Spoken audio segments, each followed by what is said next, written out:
Hello, hello. Howdy, howdy, howdy. Hi, Flacky. Hey, Pinky. How you guys doing? I'm very excited, but also very nervous about this. But I think I have the camera set up pretty good. As well as I can have it at least. Because I don't have like a ring light or something. Or a diffuser. I'm feeling much better. Yay! Oh, I'm so glad. I'm so glad. You didn't sound like you were doing great this morning, man. I'm gonna be honest. You sounded like you needed to get some rest, so I'm glad you're feeling better. I'm really glad. I was worried. I worry about my friends. I was dead this morning. Yeah. God, poor Flacky. Poor Flacky said outright that he was just feeling like absolute garbage this morning and still came to D&D. And was still absolutely amazing. He is the best frog boy, if I may say. Mama, bedtime stories sound great. If only it wasn't dinner here. Well, the nice thing about that is I'm going to be doing cross stitch for like an hour-ish. Like hour and a half. Before we start in with the bedtime stories, which I literally picked up this afternoon. The library closed at 4. I walked out of the library at 3:45. With a new library card and 5 books. I have 5 books, and I think the lady at the front desk legitimately thought I was getting them for my children at first, so I had to clear that up on my way out a little bit. Because while I call you guys my kids, I don't think a random person in Virginia is going to understand when I say, no, I am a live streamer. My children are of all ages. And I've never met most of them in person. It's 5 p.m. here. You definitely won't be going at bedtime. That depends on how early you decide bedtime is. That depends on how early you decide you want to go to sleep. Anytime can be bedtime. Anytime can be bedtime. Nap squad. You're in Virginia? Yeah. Have been for a little while now. For a few weeks. Will be for a good while now. Oh Lord, I know. I literally am. She's like, she gives me my new library card. Here, I'm gonna switch to chatting. I knew you moved, just didn't know where. Yeah. I moved down to Virginia. Yeah, I moved to Virginia. Oh fuck, hi! I went to the wrong screen! Shit! I'm already screwing this up. Hi! It's my hands! Hi! Sorry, everything is kind of orangey. Like I said, I don't have a specialized like ring light or anything like that. You're gonna notice I talk with my hands a lot. This is so weird. But yeah, I'm sorry it's kind of orangey and the dark areas have some like static noise going on. I'm doing the best I can with the lighting I have. I have an overhead light that isn't super bright, and then I have a lamp that's right next to the desk that I normally use when I'm streaming, but it is insanely bright.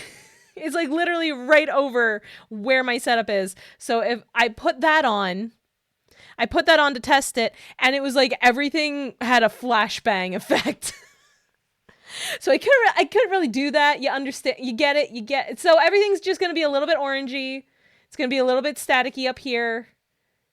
This is my first time. This is my first attempt. We're just gonna roll with it for tonight. Please be okay. Thank you for being cool with it. Thank you for being cool with it. Orange Mama. Apparently I'm just an Oompa Loompa today. all these warm light bulbs instead of like ring light, white light bulbs. Hey, Biggie Cheese. Hey, Jay. How many points to get you to flip Jay the bird? Ooh, that's a good question. I don't know. I don't know. I could do it though. Somebody probably clip it, but I could do it. Mom may do that for free. We'll find out. I forgot you were streaming today. All good. I normally don't. I'm normally not streaming today, but I am this time and tomorrow. I'm streaming with friends tomorrow. I'm super excited to stream with friends tomorrow. I keep wanting to pull my hands closer to myself, and I have to remind myself, no, that's not where the camera is. No one will be able to see that. So forgive me if my hands just disappear from frame every so often. I'm getting used to this. I'm watching it on the camera. Just bump up close to the desk. That is what I literally just did. Same brain. But yeah, so I'm getting used to this. If what I'm doing, it isn't facing the camera well enough, let me know and I'll readjust. I'm learning as we go. We're figuring this out as we go. I literally set up this camera like at like 2 o'clock, 2 o'clock. So drama hands. Woo. I have an Oompa Loompa story. Tell me your Oompa Loompa story and then I'll tell you my Oompa Loompa story. We both have Oompa Loompa stories. We have so much in common. But yes, these are my actual real life hands. Oh man, isn't that insane? I'm literally watching this on my OBS, and this is so weird for me. It's like watching yourself doing something in a mirror, and you're just like, is that really how that looks? I don't know anymore. Mama's a flesh tuber again? Yes, my flesh is perceivable. Congratulations. When the Willy Wonka movie came out in 2005, Wendy's had an Oompa Loompa. Oh, hey, you can watch me pop the crap out of my knuckles live now. I can make people uncomfortable with that now. When the Willy Wonka movie came out in 2005, Wendy's had Oompa Loompa toys. I collected a few and used them to bug my grandma that they were her boyfriend. After she passed away, I placed those toys on her grave. Aww. That's so sweet. What the heck? That's adorable. Aww. My Oompa Loompa is less sweet and cute. My Oompa Loompa story is that time that I played an Oompa Loompa in my high school play. This was like sophomore year, either freshman or sophomore year, when we had the original guy, and I forgot to unmute the music. Oh fuck, there we go. I got so thrown off by the fact that I accidentally switched to this when I meant to go to chatting that I forgot to unmute the music. I do have background music for this. Look at that. Like I'm a real person with real music. Oh man. Real music that I found on a lo-fi live stream on YouTube. My community theater almost did that play. I was in line to play Gloop. Nice. Yeah, I got cast as an Oompa Loompa because, like I said before when I talked about that, I was like always in the chorus line. I was always in the ensemble. And this was back when we had the cool director, like the cool adult running everything. And he he let us be very silly the very last show of each time we would do these plays. It was always for like one weekend, right? So we would have Friday night was opening night, then Saturday we'd have 2 shows, and then Sunday we'd have 2 shows, I think. Something like that. And then the very last show that we had was called Senior Night.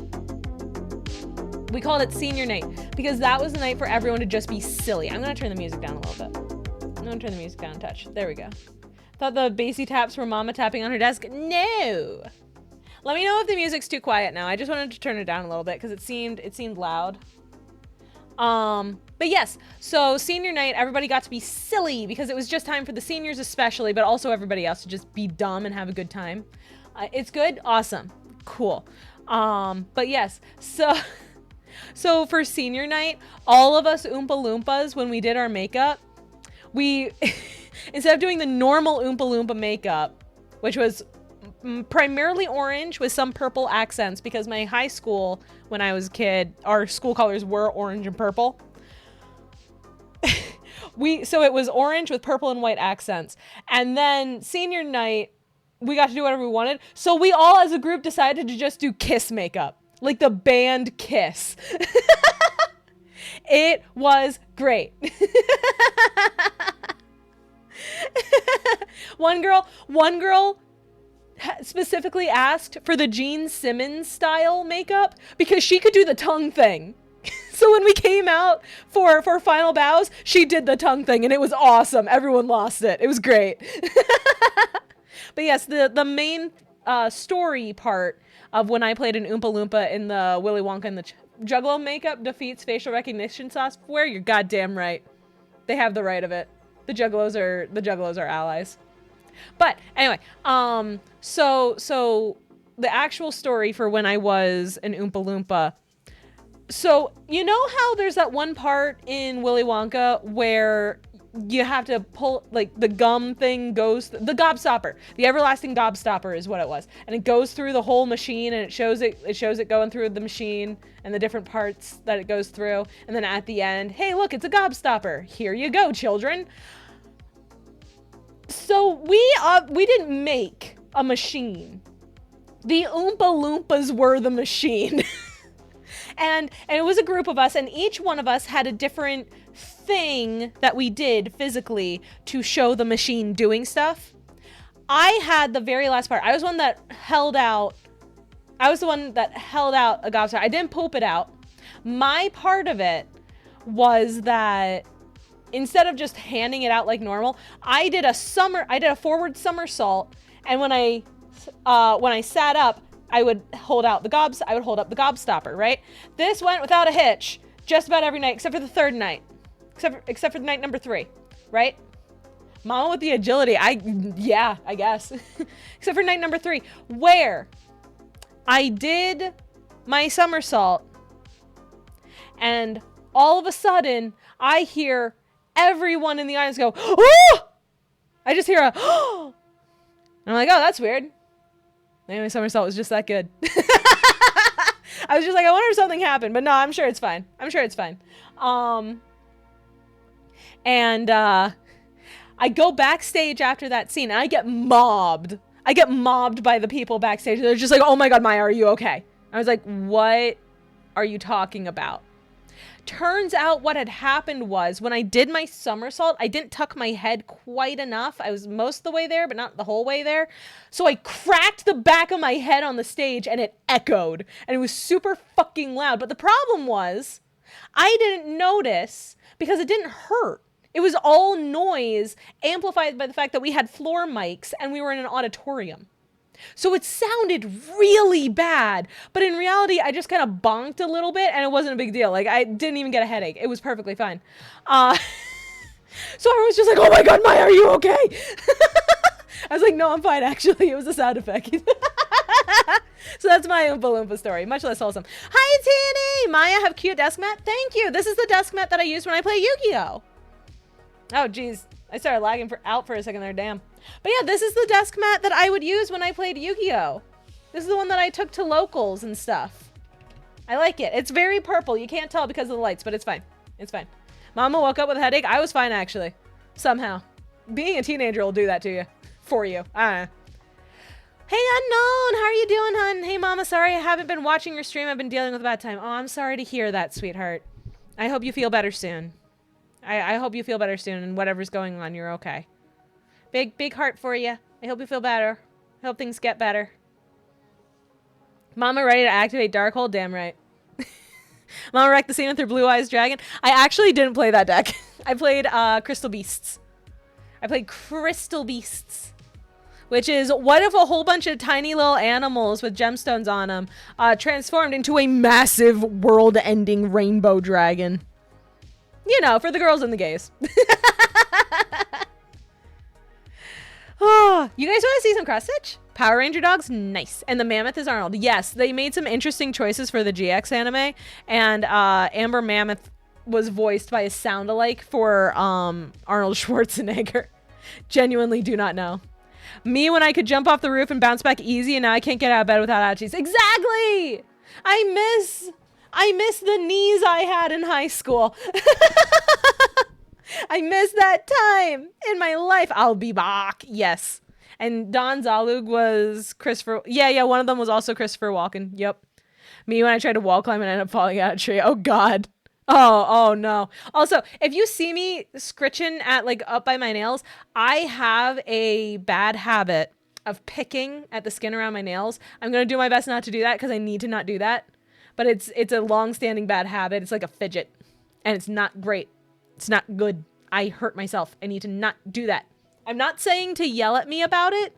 I'm just saying if it looks like I'm doing something and then I stop very suddenly, that is why I'm trying to stop myself. And the fact that I'm seeing my hands is helping. If you do that, Teeny will bite your ankles. Oh no. I pinch a lot until it comes off. Yeah, I'll do that sometimes. Oh, how about I see it? Each time I see it happen, I send a hydrate. That is up to you. That is up to you.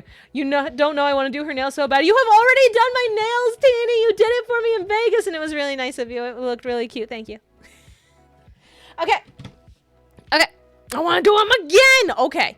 You know what? I'm going to see about turning on the overhead lamp a little bit. I'm going to like try to dim it a little bit. I'll be right back. It's connected to the switch, so I'll be right back. Hang on. Let's see. Let's see how it ends up looking.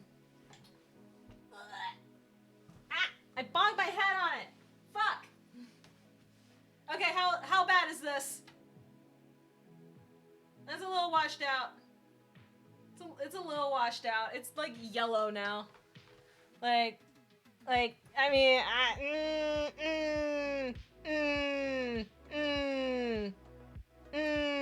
looks like we entered third plane. Yeah, it isn't great. It isn't helpful. It isn't ideal. We went from orange to yellow. What if I dim it a little bit more? Slightly better. Slightly, not much better, but slightly better. Every single bulb in this room is one of those orangey warm light bulbs. I swear to God. We will fix this. We will fix this one day, but not tonight. Tonight is just figuring it out. So it's fine that it's fucked. It's fine that it isn't right. I'm gonna dim it a little more. How far can I do this? And that's basically the exact same it was before. Whatever, I'm keeping it, I guess. I don't know. I don't know. I don't think it works. I don't think it works.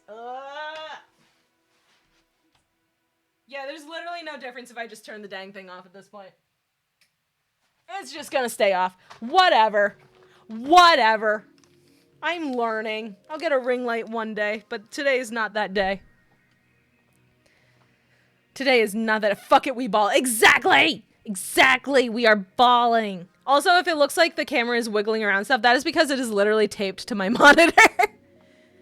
Most people who do like crafting and hand cam streams, like Teeny, I have a nice thing to hold the camera. It's a nice arm or something. Me, I taped a webcam to my monitor. DIY, let's go. Hell yeah. We ballin'. Hey, Brookie. If I didn't say hello already. Hi, Brookie. Hello. All right. You guys want to see some cross stitch? I got a little arm clip. I clipped to my desk and tied to the monitor so it doesn't wiggle. See, I have an arm thing, but that is what holds my phone. That's what holds my phone so that you can see my face. And it's having a time. Probably because the camera, like the webcam is blocking the camera a little, possibly. I have a digital camera and a tripod that tilts it. See, that would also work. That would probably work better than this, but I also don't have a tripod, so. Well, I mean, technically I kind of do, but it's my mic stand. So I don't think that counts. I don't think that works. All right, anyway. Mama's hands are very pretty. Thank you. They're not usually this orange. To everyone complimenting my hands, thank you. Not usually this orange. Tape mic to face. This mic is like 2 pounds. I don't think that's gonna work. I don't think that's gonna. I love Mama's Cheeto hands. I don't know. Yellow hands are not the usual. No. That's okay though. I got a bit of Velcro glued to my monitor and crappy Logitech cam. There you go. Anything works. She will become the sun. Yes. So I'm gonna show you guys the cross stitch project I'm currently working on because I didn't want to start a new one just for this. You know. So what I'm working on is actually from a kit. You can get these kits all over the place, like in craft stores especially. If you want to try cross stitch, it'll come with everything that you need except for the hoop. You will have to buy a hoop separately, and I'll show you what that looks like if you want to try it. This is actually a lot easier than it seems like it would be. So if you want to try it, they actually do have very small ones. This one's kind of big, but they do make very small, cute ones that you can try. You can order them online. You can get them at like a craft store, like a Michael's or something. They have them all over the place. I would definitely recommend the brand that I have for this one. I've tried a couple different brands of kits. This one I think is the best in terms of the thread quality and making sure you have enough thread. Because, again, it gives you everything. It gives you the thread. So you don't want to have to, like, worry about running out. But this is what I'm making. Oh, it's so orange. I hate it. Ah! If I get closer, it helps a little bit, though. So this is what I'm making. This is what it's going to look like when it's done. I need to move it this way. Remembering that it's mirrored is hard. But yes, this is what it's going to end up looking like when it's fully done. That seems like a lot. It is! The thing to tell you what to do is split right down the middle. Like, right in the middle of it. That is how big it is. It does seem like a lot because it is a lot. So this one, I would say, if you want to jump straight to this, you can. But this is a big one. This is a big boy. This is a big bitch. It's like, yeah, it says it's 15 inches by 12 inches. This is a big one. This will take many months. But it's from this brand Dimensions. If you want to try cross stitch and you find a little kit, I would heavily recommend the Dimensions brand. This is not sponsored. I've tried a couple different brands of kit. I like them the most. Their gold collection stuff is going to be real big and pretty like this, but also very involved. So, you know, be careful. Be careful with that. 12 inches AO, 12 inches AO. This stream is brought to you by... God, I wish! Please sponsor me, Dimensions. I love your products. They're so good. But it comes with thread. It comes with all your thread. It gives you the fabric. It gives you needles. Like, usually 2. And it gives you the pattern that you go off of, which I will show you in a moment.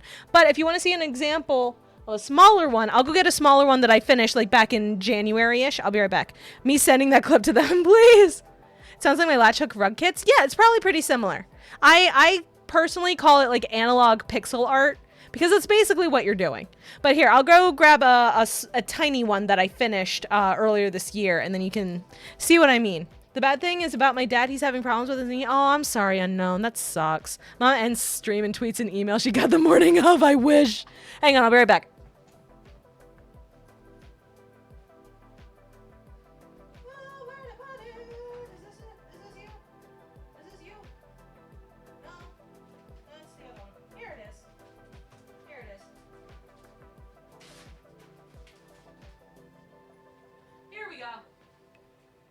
Here we go. So this is a small one that I did a while ago. See how it's like, it's real tiny. You have a bunch of space off of the actual edge of the pattern. Oh my God. Yeah, it's a little penguin.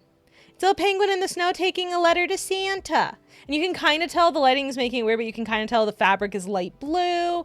You have these little dots here. These are French knots. So again, a little involved, but you can find tutorials on how to do that pretty easily, which is what I did. But yeah, you have all of that stuff. And like I said, this one's fairly small. This one took me like 2 weeks, right? This only took me a couple weeks. So if you want to try it out, I would start with a small one like this.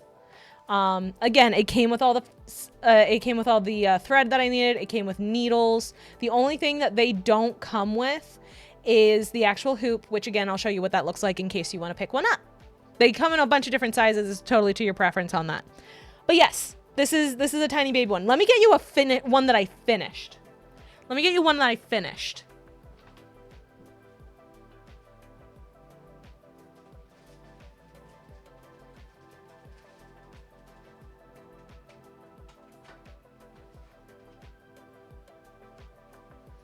So, if you wanna do the really big ones, we Hmong have this thing called Paj Ntab, which is like this because we make pictures out of strings and colored yarn. Nice. It's technically a written language since Hmong didn't have a need for an established one. That's so cool. Okay. So remember when I said that the gold collection stuff is going to be very big? This is a gold collection finished piece.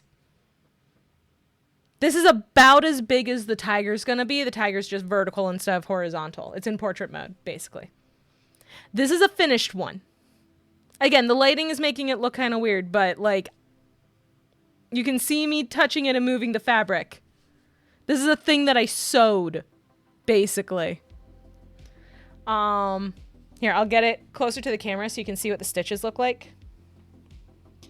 So if you look real close there, if it'll focus, I don't think it's going to focus for me, but you can kind of see how it looks like blocks in there. You can kind of see it. That's how it works. You have cross stitches, which are X's, where you make an X on the square, and then you have half cross stitches where you only do it half of it, and you want to follow whatever direction is on top so that it flows better. And those are your basic stitches. They're fairly simple to do. This I'm actually going to get framed. This I am actually going to get framed at some point to hang on my wall. But yeah. I don't know if you guys can still hear me or I bumped something because nobody's... Okay, that's sick. Okay, cool. I was worried I fucked up and disconnected chat. Thank you. Yeah, this gold part here, you're seeing how it looks a little wobbly here. That's because this one needs to get secured down better. But this gold part here is actually corded thread that I had to twist together a million times, and it was really weird to do. But yeah, if you see the little lines, I don't know if it's coming out super well in that, but if you see the little thin lines, that's called back stitching. That is where line work would go in. Like if you were drawing and you had penned line art, that's what that's for. To sort of give yourself details. You can see it the easiest on the lamp here because it's a light color, and then you have this real dark little baby line every so often. But yeah. Oh, like hidden stitch? Not like a hidden stitch. It's like back stitching as in we're going back and doing some extra stitches to add more definition. So that's how that works. Back stitching I save for the very, very end because otherwise I would lose my mind. Another thing, you see how pretty this is, right?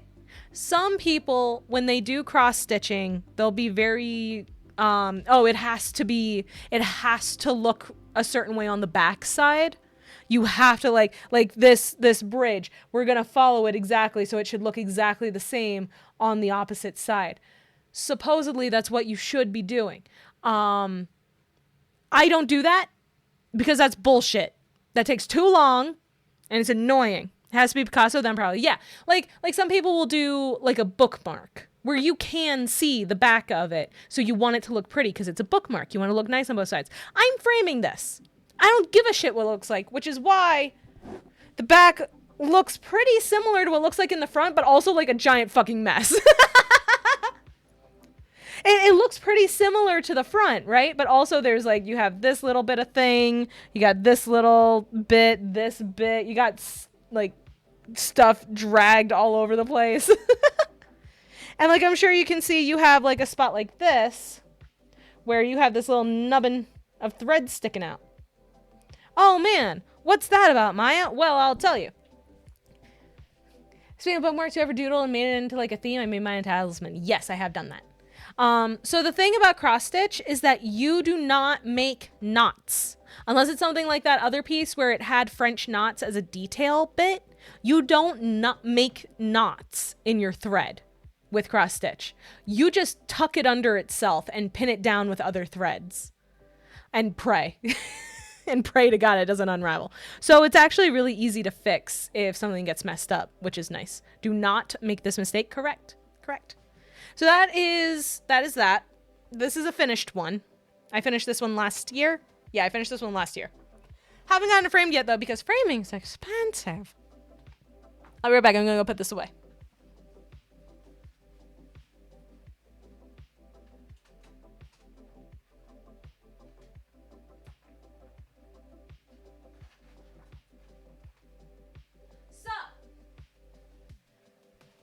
So, I'm going to show you, forget the Finnish one, show us the Norwegian one. Let me get some water real quick. So, I have mentioned a few things that come with it that you're going to need. I'm going to show you what they are now. Welcome back, thank you. I'm literally just going to the other side of the room.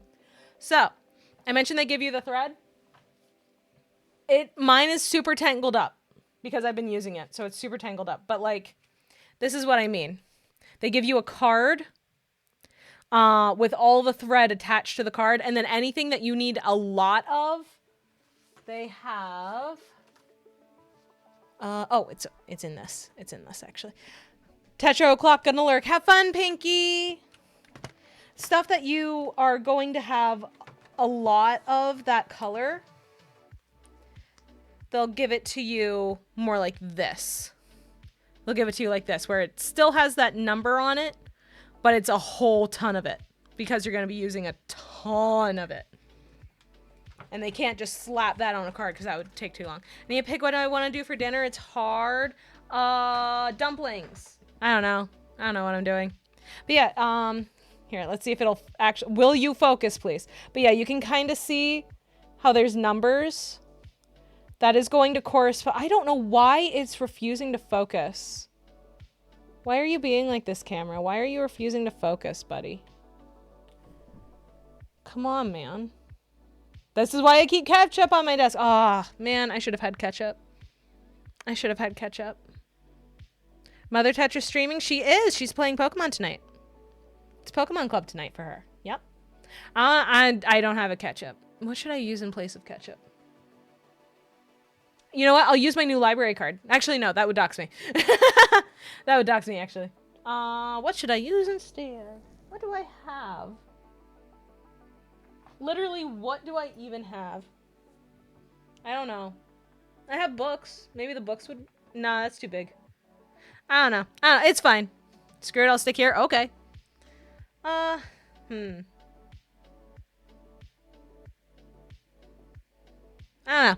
know. Stare Libre. What does that mean? What does that mean? I don't know what that means. But yeah, whatever. You can tell. You can Libre card? Libre card. But it would it says where the library is, though. I don't want to dox myself. That's the problem. I don't want to have a problem like that. Yeah. You know what? Maybe I can make myself a ketchup packet. I'll make a ketchup packet.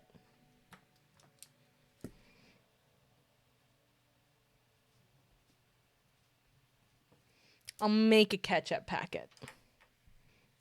Hi, Mom. I'm a little busy and can't get to stream for real, but came to say hi. Hi, Shucks. Hello. Is it going to work? You can see the word ketchup. I don't know if it's actually focusing. I don't know if it's working. Yeah, I think that's just the webcam. This is not a great webcam, but that's okay. Whatever. You can tell. You can tell what I mean. You can tell there are numbers on it. That's the important thing. Because the numbers match up to... Let me get it. Matches up to the color chart. This is the color chart. This is our key. This is what we go by. And you can see there are symbols. You can see the different symbols. We follow that to see what color we need to put where. This is specialized stuff for backstitching that they didn't put on the actual pattern because it would make it too busy and hard to understand. So they put it separately right here so that I can see it later. But yeah, so on this column here, we have our regular colors where it's just the one color. And then on this side, we have the regular crosses. And then on this side, it's the half crosses. And over here, it has that number in that first column to match it up. And then the middle here, because it's weird, we have combined colors. So this is, we're going to have like 2 colors to it.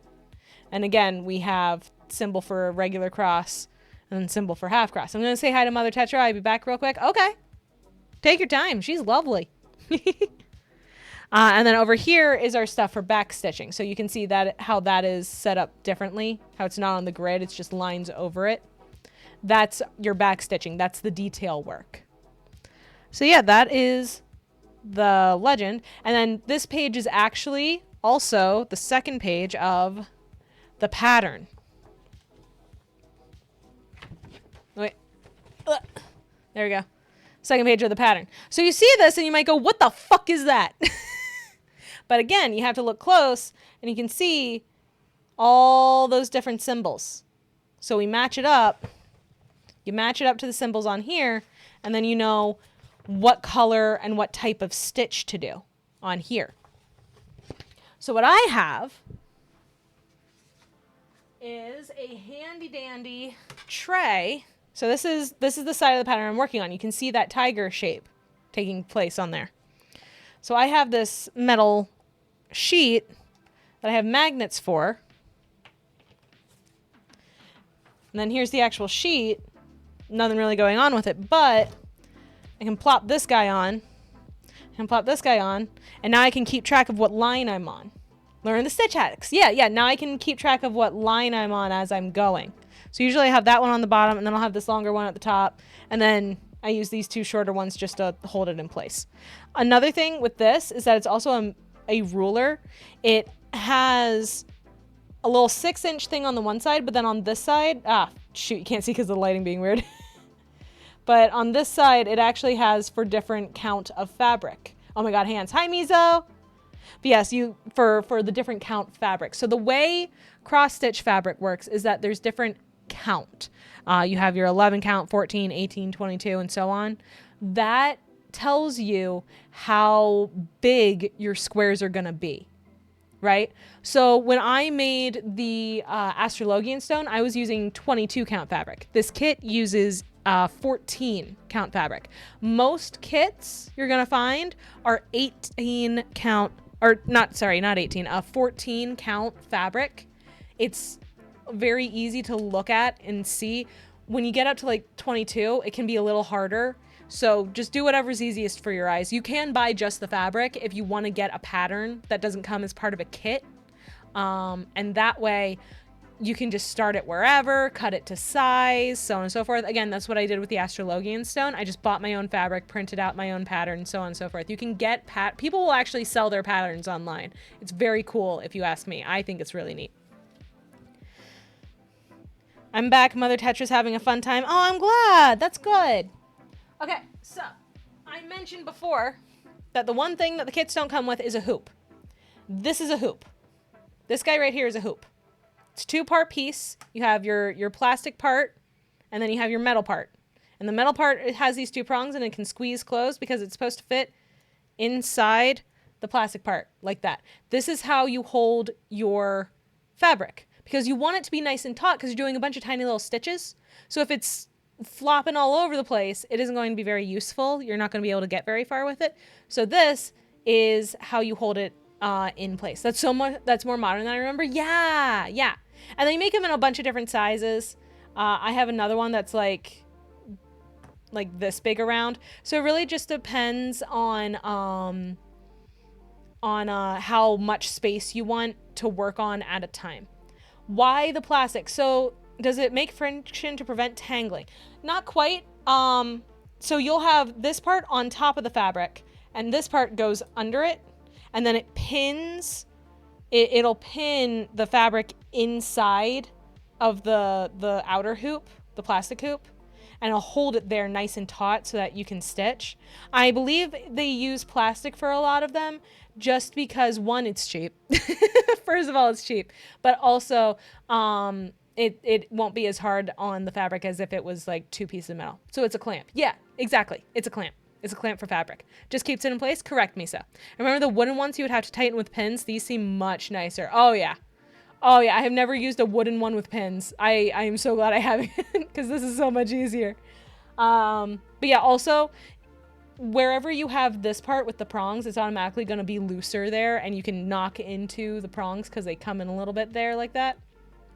So you can actually like hold it and sort of, while the fabric's in it, sort of like turn it a little bit to get the prongs out of the way. I wouldn't suggest doing that a ton because that does loosen its grip on the fabric, how it's clamping it. But if you just want to do 1 or 2, it's faster than having to undo the whole thing, get it all set up again, so on and so forth. So now I think it is time to show you where I'm at with this project and maybe actually do something with it. So again, I'm sure you recall. Need to maneuver around myself. This is what it's going to look like when it's done, right? This is how it's going to look when it's done. This is where I'm at with it currently. This is the progress I've made. Look at that. Look at that. So you can see how the bit of pattern that I'm using, ooh, yeah. So you can see how the bit of pattern that I'm using ends right here at this halfway point. This is where that half of the pattern ends, and then it'll continue. So, still cool, thank you. So what I did, I don't know if you're gonna be able to see it. I don't know if you're gonna be able to see it properly, but you see those dots? I made those dots with a pencil on the back side of the fabric so that I could figure out where the corners were. So I could start at the corners and work my way in, because otherwise there would be a good chance of it not being centered correctly. And if it isn't centered correctly, then it's going to be a real pain in the ass to get it to actually fit on the fabric. You want to make sure that you have this space, like good margin space on the edges, partially for framing if you do want to do that, but also because, as you can see, the very end of the fabric, it isn't like burnt or anything to seal it. It isn't sealed in any way. So like, for example, it's fraying up here at the top. If it's doing that, that is okay, so long as you have that margin space. So now I can fray for a few lines and have that issue, but it won't be an issue for the integrity of where the stitching is, because it's all the way out here. So always, if you're doing it yourself, always make sure to have that margin. It will help you a lot. So what we're going to do is I'm going to pick where on this guy I want to be doing stuff. I'm going to get my clamp, my ring. Now, I like to do it because I'm weird and paranoid. I like to do it. This, obviously, on one side has it printed for where it was made. I like having that up because I've convinced myself that it's going to leave an imprint in the fabric. It won't. I want to assure you of that. It won't. And when you're done with a project, you're supposed to iron it, like steam iron it very gently anyway on the backside to get the creases out of the fabric. So it doesn't matter. But I've just built this habit at this point. So what we're going to do is we're going to pick where we want to do stuff on here. I'm going to work on the chin down here because this is where I have holes. So is this washable? Yes and no. It's all fabric, so you could, but first issue, like I said, we're not tying any knots on this thing. We're not tying any knots on it. So that could loosen up the thread and make it unravel itself very easily if you throw it in the washing machine. Second, it could cause the thread colors to bleed, potentially, which could be an issue. You could try to hand wash it if you want to. What I do is I will just heavily steam iron it. I'll just steam it, basically, to get the creases out instead of washing it. I know some people who will wash it. I know some people who will refuse to wash it out of concern for the stuff that I mentioned. It's really just your preference. Just, if you are going to wash it, be very, very, very careful with it. Very, very careful, because you don't want those colors to bleed, and you don't want you don't want the thread to come undone. If it got dusty, would you bat it down a bit and then steam? Yeah, you could do that. You could absolutely do that. You can also, like I said, frame it. I have one that my grandmother did for me that is framed, and it has the glass, like it's framed with glass in front of it, so that keeps it from getting dusty on the fabric itself. Hey, hi Merc, hello. I can wave to you now. How you doing? How goes it? Hi. So yeah, this is how you do the hoop part, if you haven't seen that before. So like I said, I wanted to work on this bit of the chin, so I'm going to have the hoop there. And I always make sure there's a bit of extra spot here. That's where I'm going to have the clip part. That's where I'm going to have those little prongs on the hoop go, because that way they're out of the way. I'm not going to be doing anything over there. So what you have to do, and this is the part that's annoying, you have to figure out where it is. Did I tell you about how a frame cross-stitch tiger almost killed me? No! Oh no! So what you're going to do is you're going to have the hoop where you want it, right? And then you need to flip it over because you need to be able to get to the back. So I just hold it in one and then fold it on top of that. Fold it over to the back like that. And then I take this part, the part that goes squeeze, and you shove it on in there. You want to squeeze it all the way in, push it in, and then release. Now, here's a problem. Here's a problem. You ready? Oh, it actually went in nice for me for once. What it can do is, because it's so thick over here with all the stitching, it could just pop out. So you want to hold it real careful and push it down in and make sure it is fully in there so that it doesn't go flying, because I have in fact hurt myself when it just boing out at you. But now we have it in here. You can sort of hear. You can kind of hear how it sounds almost like a drum. It's very taut. You want it taut like that. That makes it a lot easier to stitch. Way, way, way easier to stitch with. I was hanging by my bed and it suddenly fell near my head. Oh God. Oh no, Miso. I remember a sword fell off on me while I was laying down and clipped my face. Oh God. That's scary. What the heck? All right, we're going to do some actual cross stitching. So first step, we're going right up in here. Right up in here. So now we have to find that on the pattern. Now this pattern is currently on the upper half of it. We need to see the lower half. So I'm going to flip it over, right? And we're just going to take a close look and figure out, based on what we have, what do we need here, right? So looking at this, what I'm going to need is either the letter E, the Leo symbol, or it's a little box and it's only half full. You can't really see it. That's why I'm describing it. So I'm going to look for that little box with that's half full diagonally. So I'm going to get my little key for all of my colors, and there it is. Little box that's half full. We follow that across. That is number 15376 for color. Okay. So now we're going to go get our thread. We're going to look for 15376. Going to go across till we find it.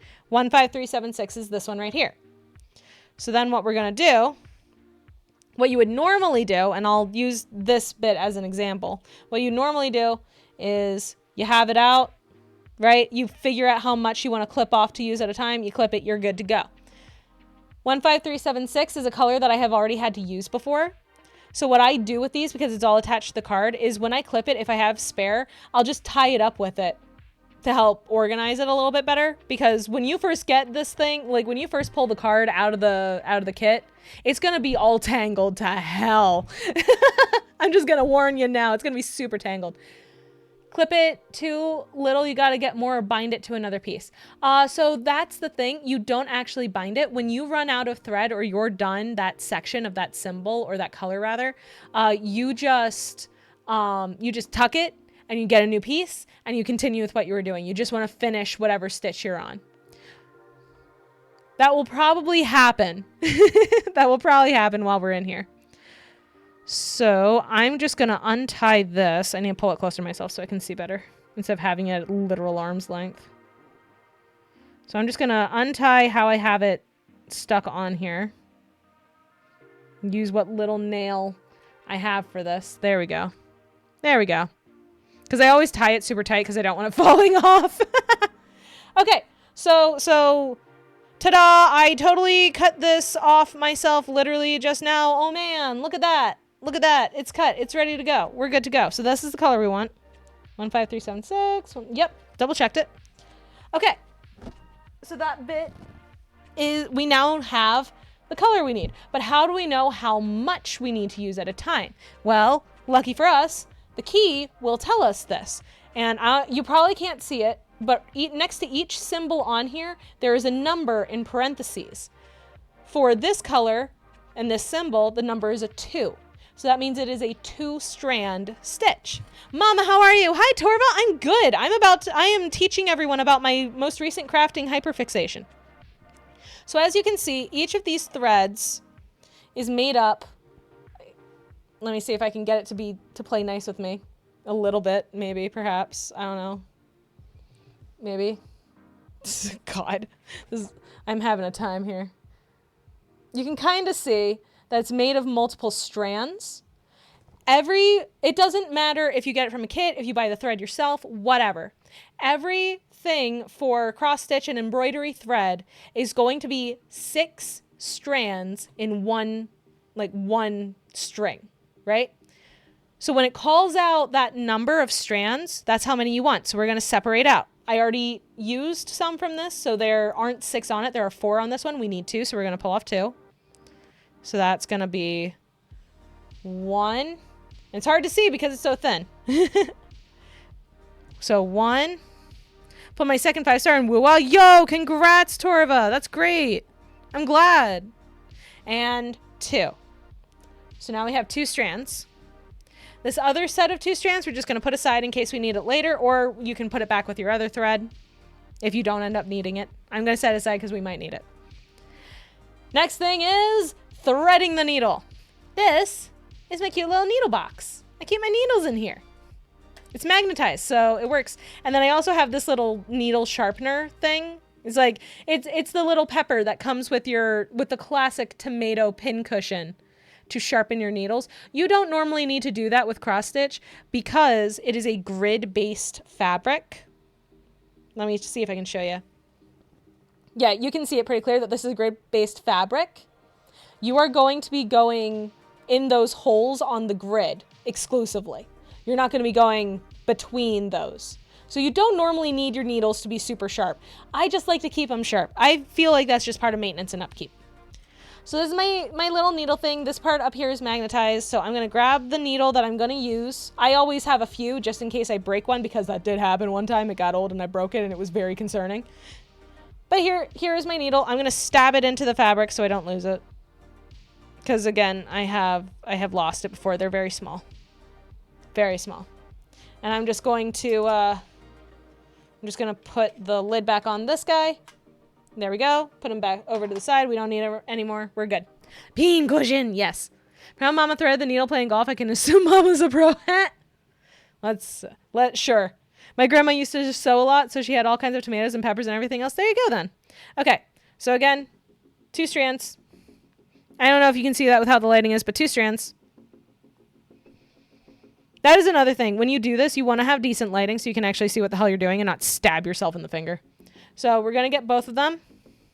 You want to try your best to make sure that they're going to be the same length because you cut them off the same string, but you want to try to line them up as best you can so that they stay the same length. And then you want to thread the needle. You can just use wire to do this. Well, I, like most people who sew, just stick it in my mouth for a second.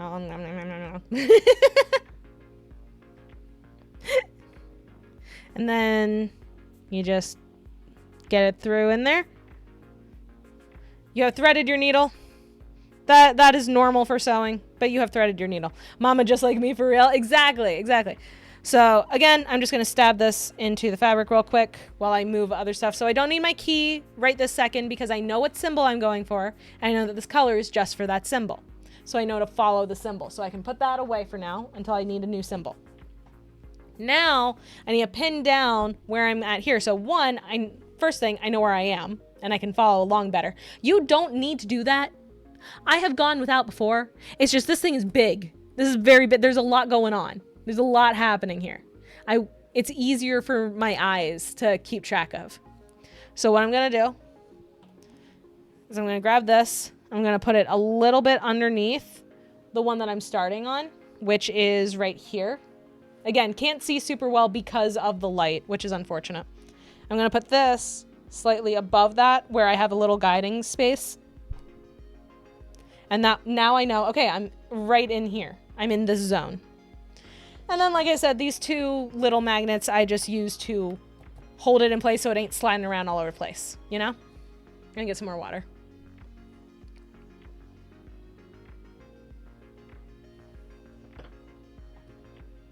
This is what happens when you start me on a hyperfixation, okay? I just yap. I yap forever. I've been yapping for a fucking hour. Haven't done a single stitch. I've just been yapping. Yap is good? Good. And now we're gonna get started. So the way that I have all the stitches on here, right, is that the end result is it's going this way. So when we start for a cross, you always want to start in the opposite direction so that when it crosses over, you got it in the right direction. The half crosses, you're just going in that final direction. Unless you want to have it look kind of interesting and have it going opposite where the regular crosses are. That's a good thing that you can do for texture if you want. I don't like doing it personally. I be yapping in Discord. You do be, and it's great. It's nice. Oh shoot, I just almost pulled the thread right back out of the needle. Oops. Alright, so I know, based on what I have here and what I have here, that this first stitch is gonna be right here. This little empty spot right here. Again, I don't know if you can tell because it isn't focusing nicely, but it's fine.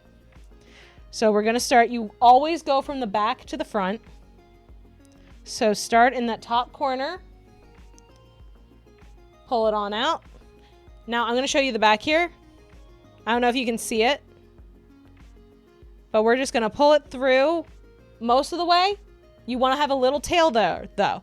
I'm just going to hold down that tail, and then we're going to cross. We're going to make the first cross and go to the opposite corner on the bottom, pull it through, and then come back up the opposite top corner and all the way out, and then down again, diagonal. And there we have a cross. It's called cross stitch because it's all little X's. It's all little crosses. Half cross, you're only doing half of that X. Easy peasy. And now we have that one done. We can move on. So going the next row up, we know that we need the one that's right above it. So we're gonna do that again. So it is like Passion Top. I wouldn't know. I've never gotten to try it, but if it's similar, I would love to one day. I really enjoy this. It's very fun. Yep, so cross over and up and out and cross and down. We do ours in cross X's too. Oh, nice. That's awesome. And down. Now, if I look again, I know I have to skip this one that's right next to it and put one in right here. Up and down. Another big part of cross stitching is counting. It's called, the full name for it is counted cross stitch. You are counting symbols on a grid to put the colors in the right spot. So you will need to count how many you have to go over. So for that one, I had to count one in between and then I did it. Now we have to get the other side of that line also has some. Normally I would just go all the way across in one direction, get there, go up a new row, and then go all the way back. But I wanted to show how it works that way. We long used straw netting and would interweave our string into it. Nowadays it's more cheaper to use plastic grid. That is so cool. Oh man. That's neat. It's also very newbie friendly. Yeah, that's a big thing with crafts. It needs to be newbie friendly in my opinion. So we can see we have two more over here. So we're going to skip one because we have to skip one and fill in here. Nope, went in the wrong line. There we go. We're going to get cross number one. And down. And up.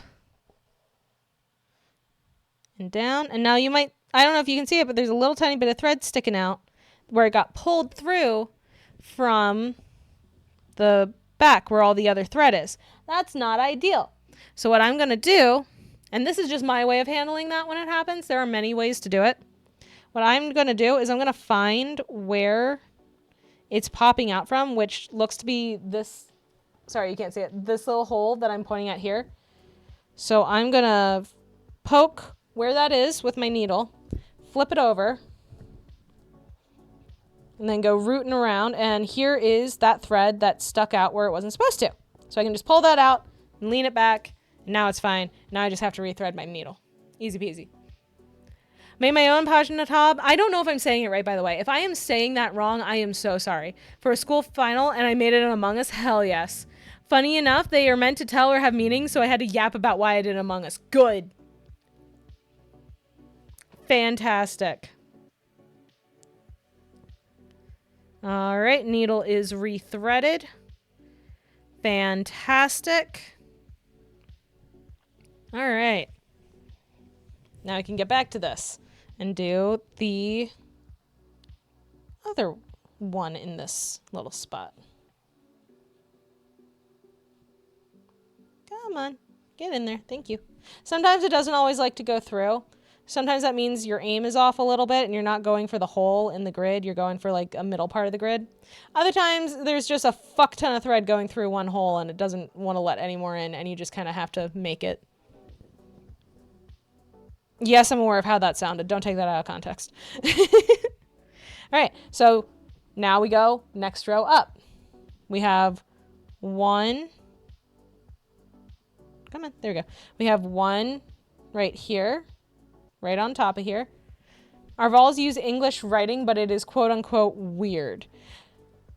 How do you mean? Teach me, teach me. I am interested to know. Pull it up and back down in. It's like pen in taught. Okay, got it. Got it. I can say it right now. Now I can say it correctly. Okay, and then we go all the way across. We count 1, 2, 1, 2, and then we go in. Can't explain it well because text. That is fine. You are doing better than I knew. Okay. And then up and out and down. And then we're going to skip one over. Up and out and down and in. Pull it through. Same thing other direction. And just like that, we have finished 3 rows worth of this color in this section. The in taut is very fast, most like a singular syllable.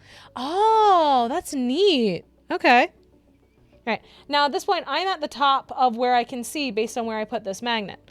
So I can just real easy scoot it up. Now I can see another line. You guys can't see it as well. I am so sorry. I wish I could focus this camera. I don't think it focuses.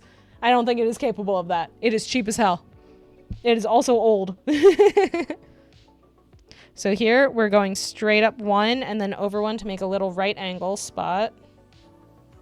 I'm going to scoot my mic a little bit so I have better access for my hands. And I'm just going to do this line the way I normally do it, and you can see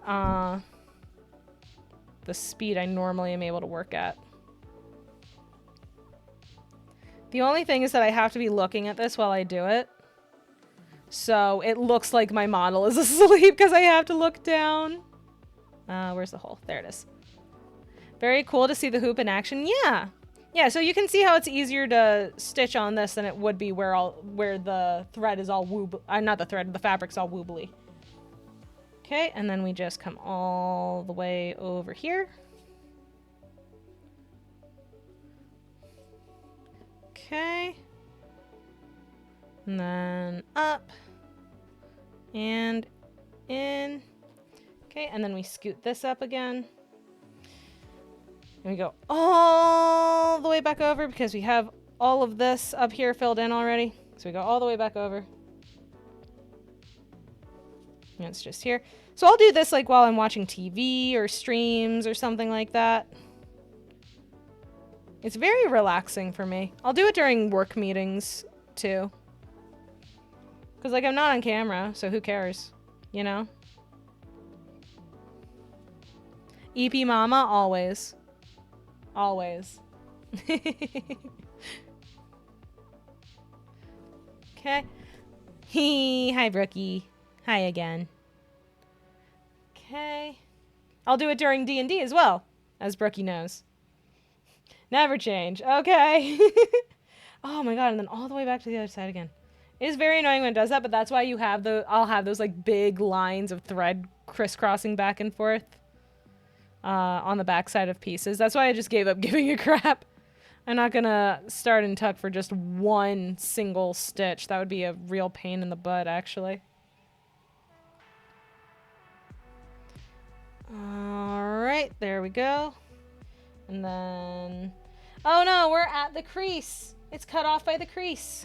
So what I'm gonna do, I'm gonna take all my magnets off of here. And I'm actually just gonna flop her open. Just gonna flop it open and pin it back down again. And once we're a little bit past the crease, I can fold it back up and it'll be smaller again and a little easier to work with. So let's see, we're there. So up 2 is something else. So then these 2 right here is where I need to go. Okay. So I've been working on this one for a couple of months, I want to say. I started it when I came down to visit and work on planning before actually moving in here.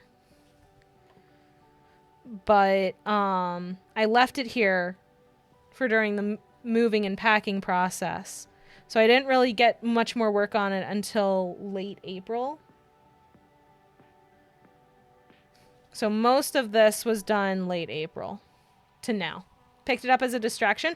I actually picked it up 2 Christmases ago. Christmas 2 years ago was 22, I guess.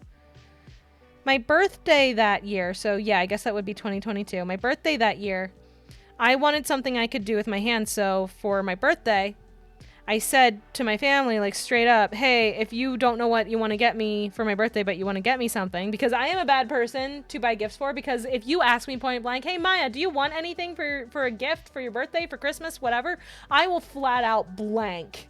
I will completely blank out. I have never wanted a thing ever in my life. What are you talking about? So when I mentioned that, my grandmother actually does cross stitch and has since like before I was born. So she was like, oh, well, you could try this if you want. And she got me a kit that she found online. Me want things? Never. Exactly. So she got me this kit that she found online, and she got me this hoop. And she got me the little metal thing with the magnets. And she was like, hey, maybe sometime if we can meet up, I can show you how to do this. Or maybe you can do it on your own. I was like, okay. And I just never ended up having the time because of work and stuff. And then when it came time for Christmas, me and my family were all going to be together in like a Vrbo or an Airbnb for a few days. So my grandma was like, hey, if you haven't started that yet, you should bring it. And then I can show you how to do it while we're all there. And I was like, that is a phenomenal idea, Grandma. So I brought it and we sat down to do it, and we opened it up and we started looking at it, and it looked like this. It was intense. It was like this, but bigger.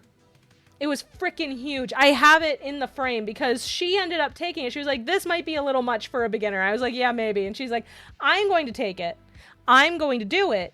And then I'll get it framed and give it to you, and that will be the gift. And I was like, okay. But in the meantime, she showed me the beginner stitches, like how to do a cross, how to pin down the thread, how to do a half cross, all of that stuff. And it was like, when you get home, you can find a kit that's a little more beginner friendly. And I was like, that sounds great. So I did, and I fell in love with it immediately. I love it so much. So now a couple of times I've gone up to visit my grandma, and I'll like stay the night at her place, and we'll literally just spend the whole time hanging out and vibing and chit-chatting about stuff and doing cross stitch.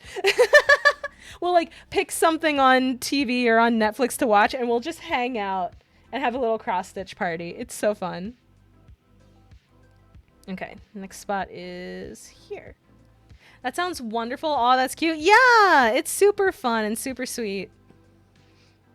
And then we'll usually like grab dinner with my uncle while I'm there too, because my dad's brother lives up by her. They live within like 10 minutes of each other in case she needs help with anything, or in case he needs help with anything, which is fun. He just adopted a new dog. Unfortunately, he likes adopting. He volunteers at a shelter, so sometimes if he really vibes with the dog there, he'll adopt them, but they end up getting a lot of older dogs, like senior dogs. So unfortunately, the dog that he had before, her name was Cassidy. She was a pity mix, and she was the sweetest thing in the world. And unfortunately, she did pass a few months ago. And he was real broken up about it. It was really sad. It was like closer to Christmas, like a little before Christmas. It was very upsetting. She was a sweet dog. But his new dog that he like just adopted earlier this week, because literally he went, I am ready to be hurt again.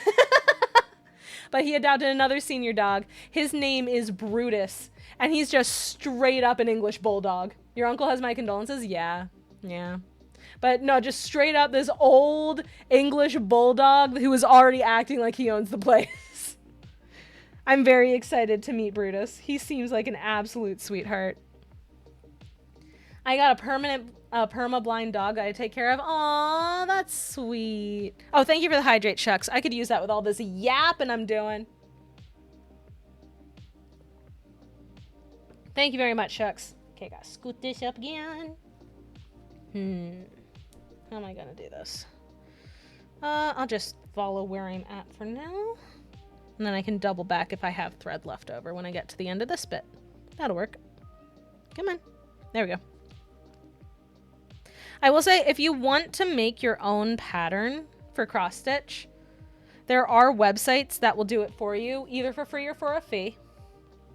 And then there are people on like Etsy and stuff like that who you can pay to turn stuff into a pattern if you want to. I would just be careful though, because like when I did the Astrologian stone, it ended up, the colors looked very washed out, and I could not for the life of me figure out why for a good while there. And then I realized, for whatever reason, the website and then also the printout of the website made it look a lot more saturated in color than it actually was. So it was citing me the right colors, but not as saturated, because on its end it wasn't showing as saturated. It was just displaying more that way. So now I have to go through and color match, and it's going to be a whole thing. It's going to take forever, but I'm going to do it. And I added a stitch by mistake. Oops. I've also heard of old grannies like using Microsoft Excel to create patterns. If it has a grid system and you can change colors, you can make a pattern. Even if it's just making the symbol because you know what color you want to use and you know what color should be somewhere, as long as there's a grid system, you can make a pattern. I could get grid paper and draw a pattern if I wanted to. So yes, I absolutely believe that people use Microsoft Excel to make patterns. Brutus the Brutal is a wiener dog. Princess Bella is a steroid pit bull. Hell yeah. So here's a good way to see what to do if you accidentally mess up, because I did just now. I just kind of kept going, and I did 4 stitches in the row when per the pattern there's only 3. So what do? Well, since we're basically just twisting the thread around itself through the holes, what I can do is just pull it out. You can make a cross stitch pattern in Minecraft. Shucks, you gotta understand, I have heavily considered doing that. I have heavily considered attempting that before. But yes, you could 100% make a cross stitch pattern in Minecraft. So here's how you undo, right? I messed up. So what I'm gonna do is grab with the needle, because I can get under it easy, and I'm just gonna pull it out. And I'm going to go to the stitch before, and I'm going to get the one that's on top. I'm just going to carefully, you want to be careful because you can break the thread if you do it too hard or too fast. You want to be really careful with this. Just pull it out, and then I can rethread the needle, which I need to lean back to do that so I can like shove it in my little mouth hole. Control Z, basically, yeah, that's basically what we're doing. And now it's rethreaded. I can redo that last stitch that is supposed to be there. And there we go. It's perfectly fine because we're just going through pre-existing holes. You're not messing up the fabric when you do that.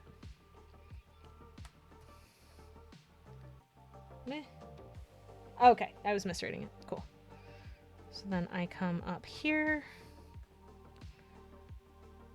I come up here. And cross number 1. Cross number 2. Okay. And cross numero 3. And I already counted. It is only 3 crosses. There we go. There we go. That little bit is done. Now, I have some more over here where it's that same color, but I can go back to that with another piece of thread, with that like spare thread that we set aside earlier that I don't know where the hell it went now. I have missing thread. That's going to bite me in the ass later, I am sure. But I'll find it. I'll find it eventually. It'll be fine. It's just some thread. It'll be fine. It's not a big deal. And then I can just continue on my way. Oh, perfect. So I actually ran out of that color, so I can actually go to the spot that's over here. A little nibble don't hurt. Don't eat the thread. You will get a hairball. It will not be comfortable. I can promise you that. Okay.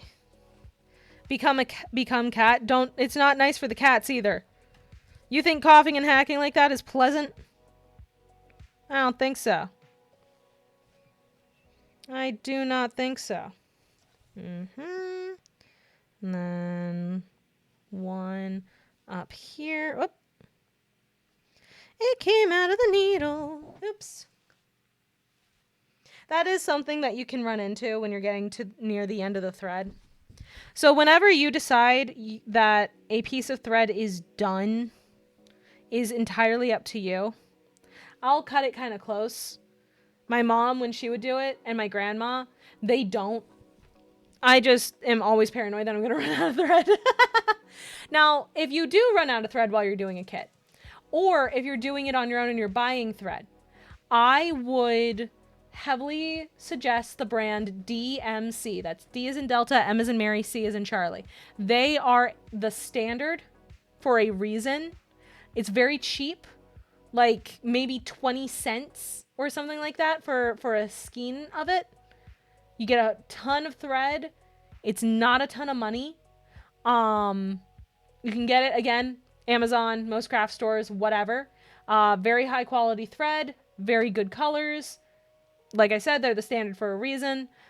So if you want to pick it out yourself, I would go with them. There are websites. I actually have a website saved on my computer that takes the dimensions pack thread color numbers and then will match that to the closest possible DMC color number because they're different. They are in fact different. Dimensions is not partnered with DMC, unfortunately. But then you can color match it and know what color to look for and go get that. And it's easy peasy. Easy, super easy peasy. No problem whatsoever. But since I finished that little bit of that color and we're getting near the end of that thread, I'm going to flip the piece over. And this is how you finish with a piece of thread, right? We had a question about that earlier. How do you end it? Do you just like knot it off? What do you do? So you don't want to knot it. You don't want to tie a knot if you can help it, because as we already pointed out, this is a grid-based fabric. There are holes in the fabric on purpose. If you make a knot, there is a possibility, not a guarantee, but a possibility that it could get just yanked through the fabric. And then you have a whole new problem, because how do you get it back through there, right? So what we're going to do instead is we're going to take our needle. We're going to take the needle here. We're going to find a good spot nearby. I'm going to use this little chunk of black that's over here. And we're just going to shove the needle underneath some of those stitches. You do want to be careful doing this because you can catch the fabric itself in this. But you just shove it right on through there. You leave the eye of the needle sticking out. You take the thread that you have left. And then you thread the needle while it's stuck in there. Now you can do this before. It's so short that you need to do it this way. I don't have a ton of thread left, so I can't really tuck it under while it's still threaded. But if you have a lot left, like, oh, hey, I finished this section and now I don't need this color anymore, but I have a ton of it left. What do I do? You can do the same thing. Just keep it in the needle and just tuck it under, right? So it's tucked. You pull it through. You pull your needle through to pull the thread through. Pull it through all the way. You can do this multiple times if you want to really get stuck in there. I usually just do it the once. But then you take the needle off of it, set that down somewhere else. I stuck it to the magnet so that I know where it is. And then you take your scissors, which I got these. These are my scissors. They have a cute little pleather holder thing so that I don't hurt myself with them. I get my little embroidery scissors, my little sewing scissors. And then you just want to clip that little tail of thread off so that it doesn't get tangled up in something else later. You can throw that out. And that is some of it done. We made a little bit of progress. Let's see if it does slip through so Mama can explain the process to us. If a knot slips through the fabric, I do not know how to help you. That's just a bad time. That's just not a good time in general. But yeah, there you go. That is how you cross stitch. That's how you do that. If I can get the camera to be less garbage, I might do this again. I might do more Handcam streams where I'm just doing this and yapping with you guys because I love doing this. I love cross stitching so much. If I could just sit and cross stitch for hours on end, I would, and I have in fact done that. I have done that for an afternoon, and it was wonderful. It was lovely. Next stretch goal, better webcam? Nah. I'm going to worry about the PC first. We're going to get that built. Harmony and Banana are actually going to be in the area next month. They're going to come over and help me build it, which is going to be super fun. I need to get the parts ordered, I think, because the closest shop is like 2 hours. So I need to decide if they want to be going there to pick it out while we're there, or if they want me to order it ahead of time. I'm talking with them to figure that out, because we're figuring out exactly what days they're going to be here and stuff too. It's going to be so fun. I'm so excited. But yeah, so that is how you do cross stitch. That's how you do that. It is about halfway through the stream. I would do more, but we are about halfway through the stream. And I know there is something that you guys have been wanting to do for a bit now. And that is hear some bedtime stories. Y'all want to hear some bedtime stories? You want Mama to read you some stories? Ooh, yeah. So I'm getting this packed up. And by packed up, I mean I'm literally just... I'm literally just slapping the magnets wherever. And then scooting out of the way. I can sleep after all this time. After so long. So long. Yeah, there we go. I don't see the thread. Uh-oh. I will have to go looking for that later. More than likely it's stuck to the fabric. That can happen. That does happen. It has happened to me many a time. Oh wait, no, it just fell on the ground. I found it. Heck yeah, I found it. Let me get that. Oh, let me get that. I found it! Yay! That makes my life so much easier that I found it. It is super tangled though. It's only just whoop. Whoop. There we go. Now it's all untangled. Yay! Day saved, Mama can see. Hell yeah. Well, see, the problem is, it might look kind of orangey to you guys, again, because of the lighting, but it's kind of brown, and it's like very similar shade of brown to the carpet. So I could have lost it. Although much more dangerous is dropping the needle and losing that in the carpet. That has happened to me more times than I can count, and it is so fucking stressful every time, because I'm sitting there just like, oh god, I'm gonna find this by stepping on it, aren't I? But that is that. I'm gonna go get the books. I'm gonna show you what books I found at the library.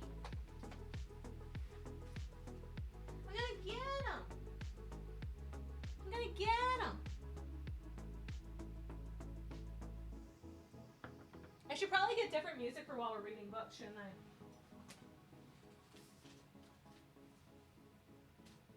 Alright. Got a whole stack of them. Get a fork and rake the whole carpet looking for string. Hat. Little lo-fi don't hurt. Yeah, but I don't know if this is too high powered lo-fi, if that makes sense. It's energetic lo-fi kind of. I think I want to find something a little calmer. We're going to see if we can find something a little bit calmer. Because this is more synthwave. Study lo-fi, basically, yeah. Sleepy. Gonna find some sleepy lo-fi. I'm back from cooking. Teeny, you're just in time. You're just in time. We are about to read stories. We're about to read cute little stories. Let's see here.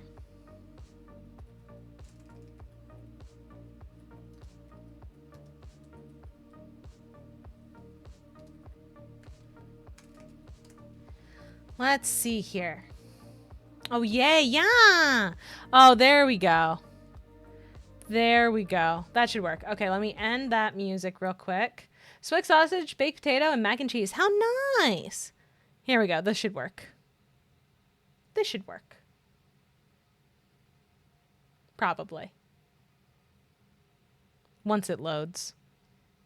Once it finally loads. Needs a second.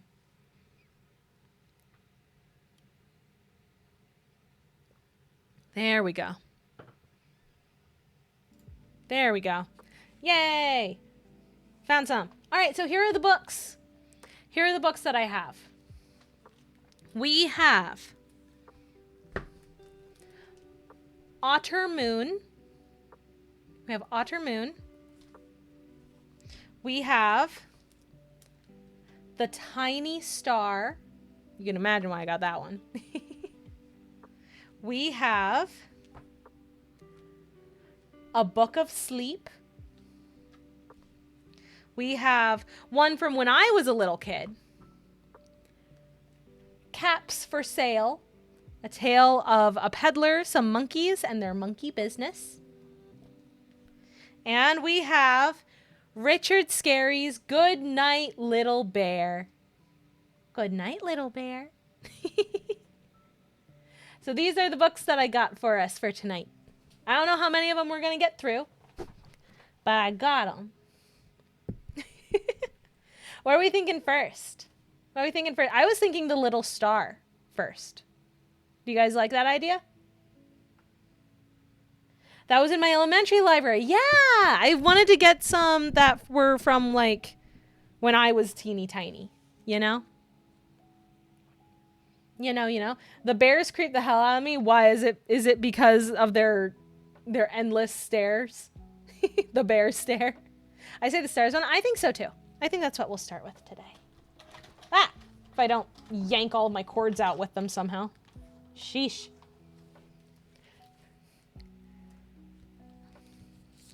All right, let me move the books out of the way. There we go. The blank, indefinite, emotionless stare. Yes. All right, guys. We are about to read The Tiny Star. A Tiny Star. By Mem Fox. Illustrated by Freya Blackwood. Everybody ready? You all nice and cozy? You comfy? You ready for story time with Mama? Let's have some story time with Mama. The Tiny Star. Yay! All right. Once upon a time. Oh, it sucks. It sucks that it isn't focused well enough for you to really make out the words, but that's okay. That's why I'm reading it. Once upon a time, although this happens all the time, a tiny star fell to Earth and turned into a baby. The people who found it loved it immediately. They took it home carefully and wrapped it warmly in a quilt all covered in stars. Everyone agreed it was the most beautiful baby they had ever seen. Mama Maya's biography. The baby grew rounder and rounder and taller and taller and even taller than that, until one day it was all grown up. It was caring and kind and loving and wise, and was loved and adored in return. It had family and friends and hopes and dreams and a life that it lived to the full. It grew older and older and older still, and even older than that. And the longer it lived, the more it was loved. Its family and friends took great care of it. They treated it gently and wrapped it warmly in a quilt all covered with stars.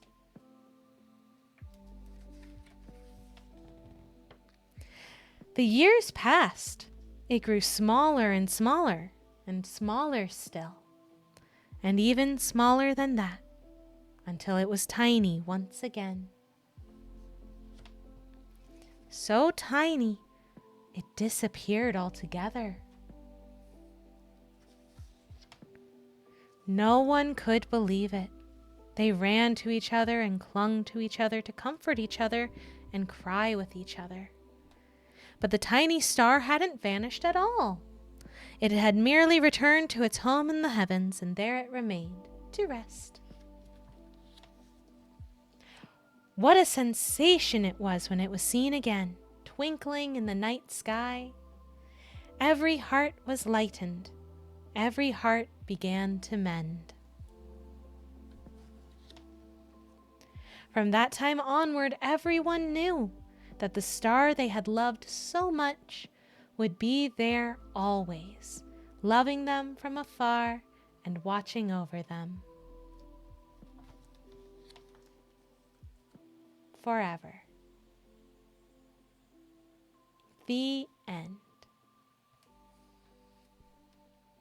That's the tiny star. Foreshadow the day Mama graduates. Oh no. Aw, yeah, it's a cute book. It is. Let me see if I can get it to show the art better. Because, like, look at that. Look how beautiful that is. Look how pretty that is. I love the art style of this book. It's so pretty. It's all sketchy and I dig it. Me too. Me too. So that's our first book. I went through that a lot faster than I thought I was gonna. So maybe I will just have to find more somehow. I might need more than 5. Maybe we'll do a couple and then go back to cross stitch for a little longer, blah blah, and then go back to books. Maybe that's what we'll do. See Mama being an excellent librarian to a school of kids. Oh, that sounds so nice.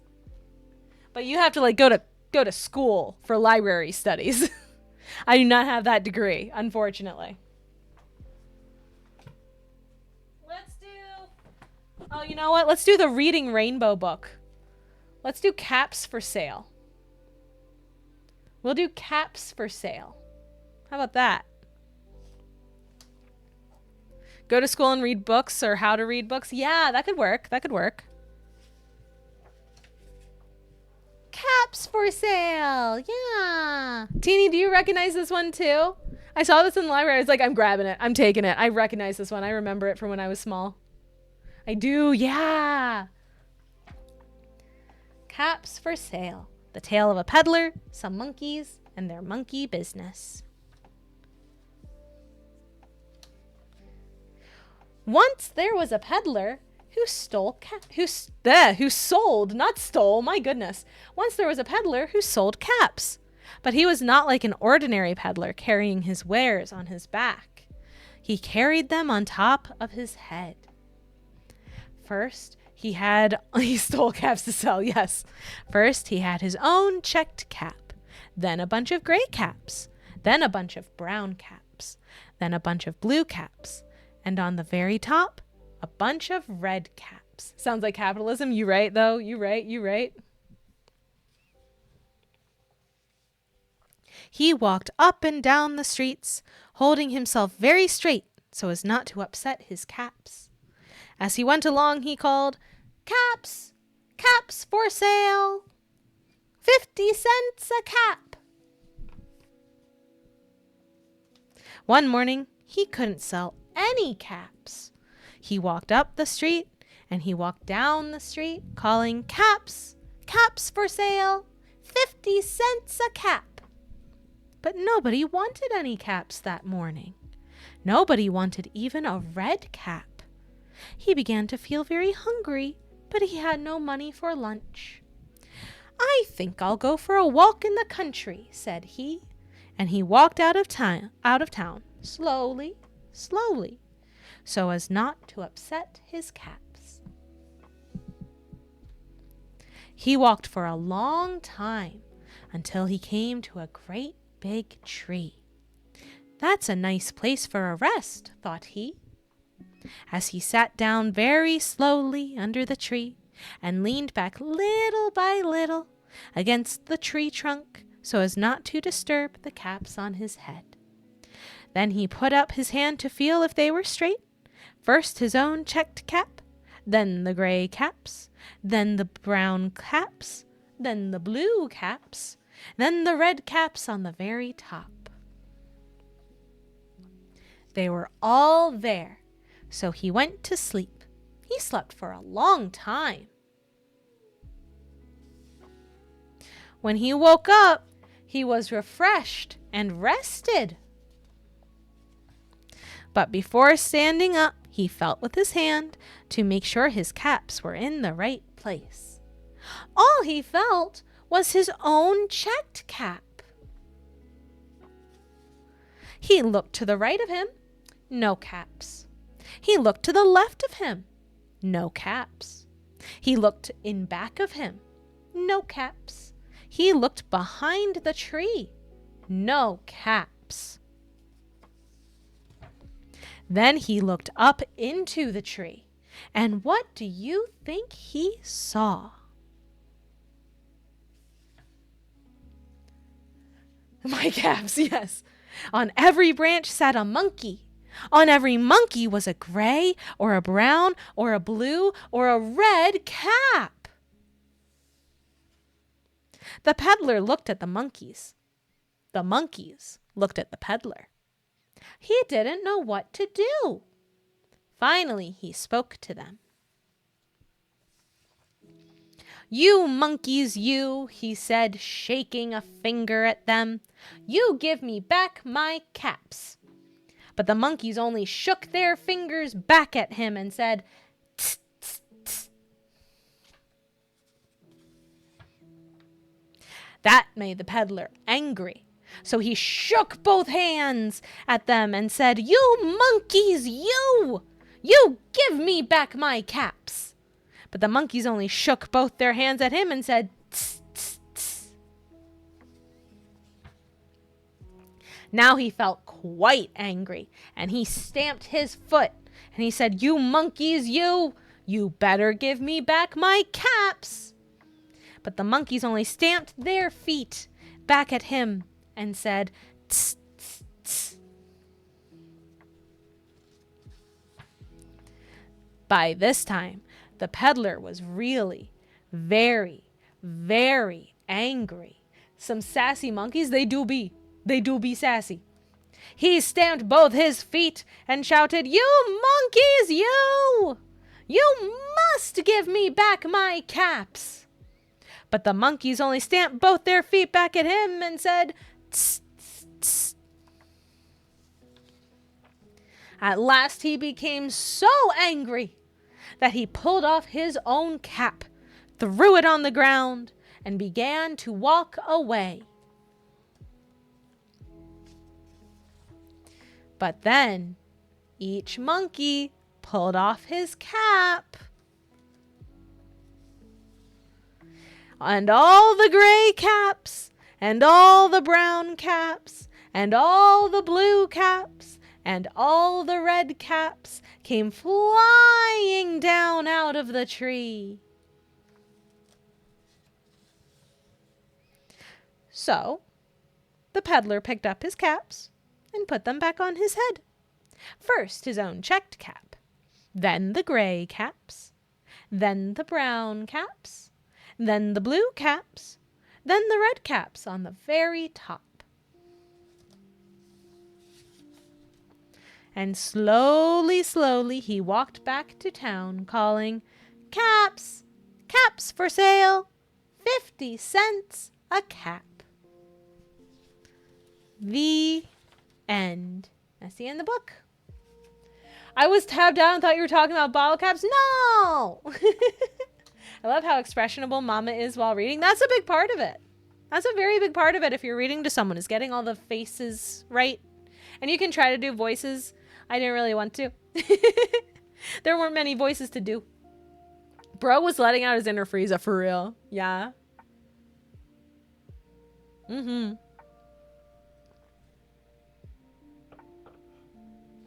Yup. But that was Caps for Sale. Yeah, I either should have started doing books later or gotten more books, apparently. Maybe I'll record my voice reading the books I've written. Oh, hell yeah, that's a great idea. I think this seems very fun and laid back. It is. Can confirm. I think what I will do is I will read this last non-sleep related book. I'll read this last non-sleepy book. We'll do a little more cross stitch. And then when it's real close to the end of stream, I'll read the last 2 books because they're both about sleeping. How does that sound? How does that sound? Fun fact, did you know I used to be a storyteller? I did not know that, Miso. That is very cool. That is super neat. Deal? Okay, then that's what we will do today. So now we have Otter Moon.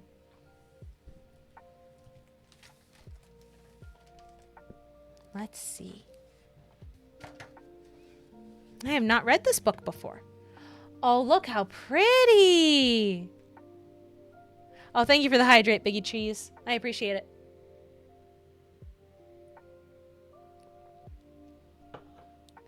Hold up, no horse throat. True, true. That art, I know.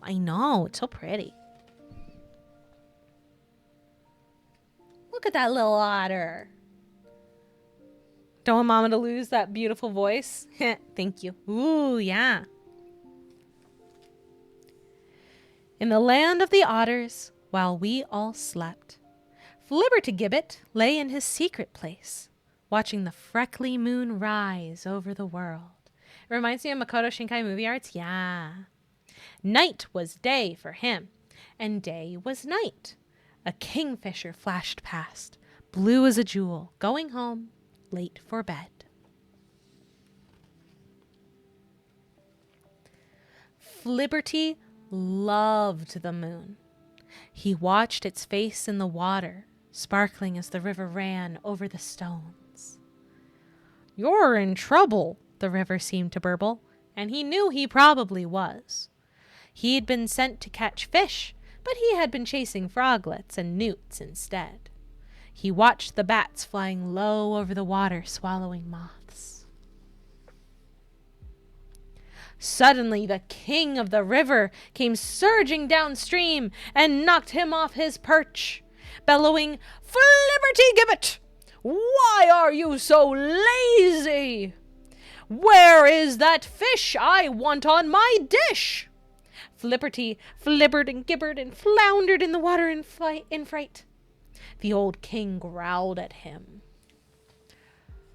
"Catch me a fish, and it had better be on a silver dish. I want my dinner by first light."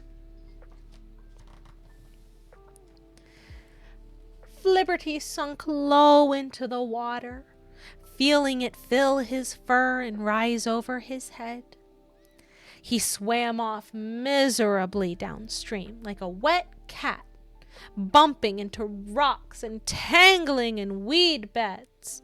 How could he catch a great fish before daybreak?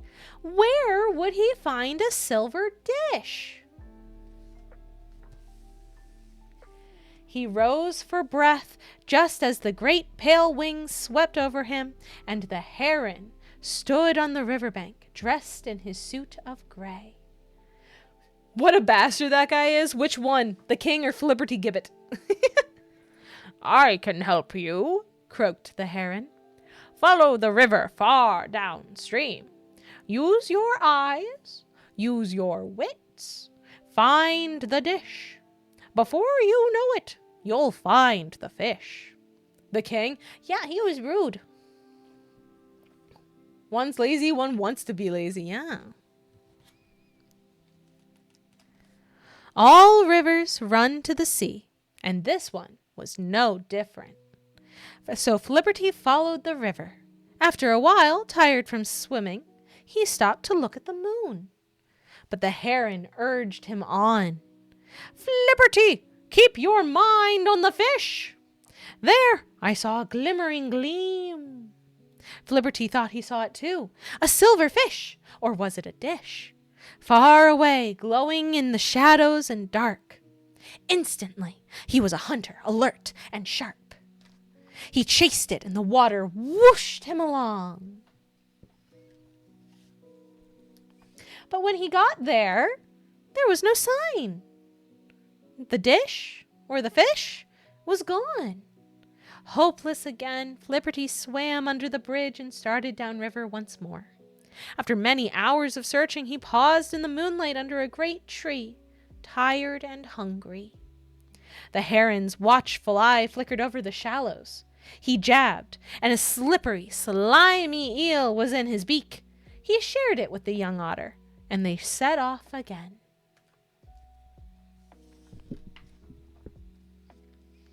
Then suddenly, they thought they saw it.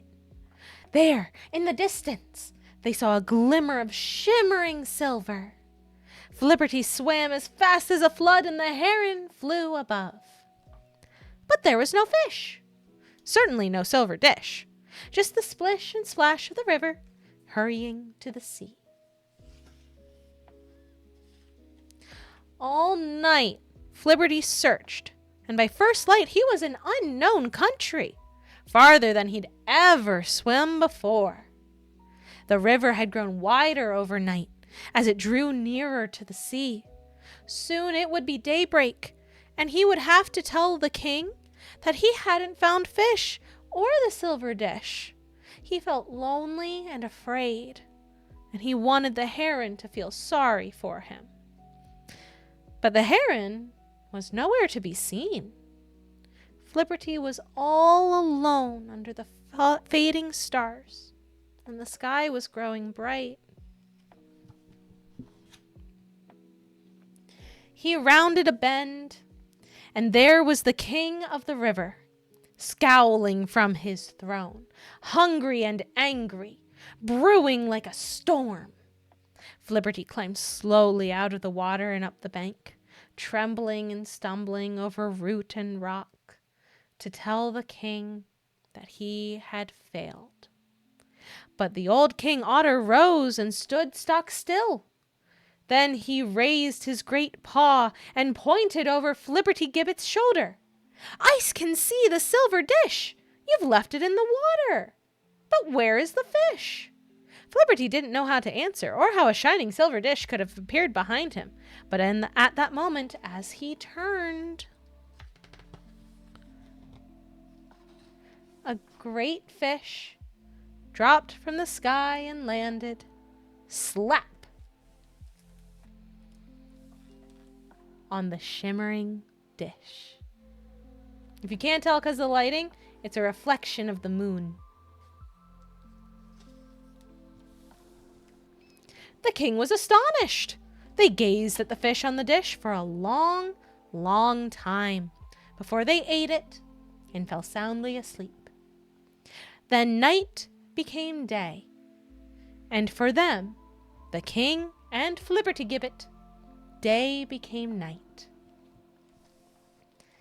And the great silver dish that Flipperty had searched for so long turned slowly to gold. The end.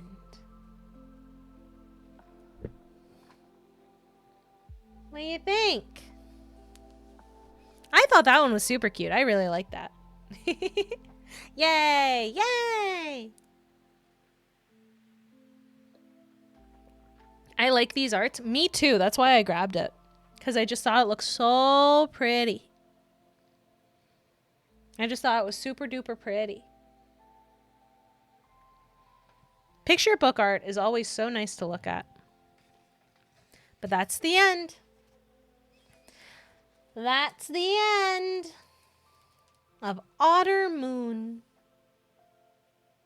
So cute. Yeah. Super cute one. I had been looking for some that I remember reading when I was a little kid. I don't know why, but I was fond of these kinds of books with the visuals, except dinos and them eating each other. Yeah! Good shit, good shit. There were a couple that I wanted to try and find at the library from when I was little, but they didn't have them. So I'm going to real quick see if I can find like a PDF of them, and we'll just have it instead of my hands. We'll have it on the screen. I'm going to look real quick. Let's see.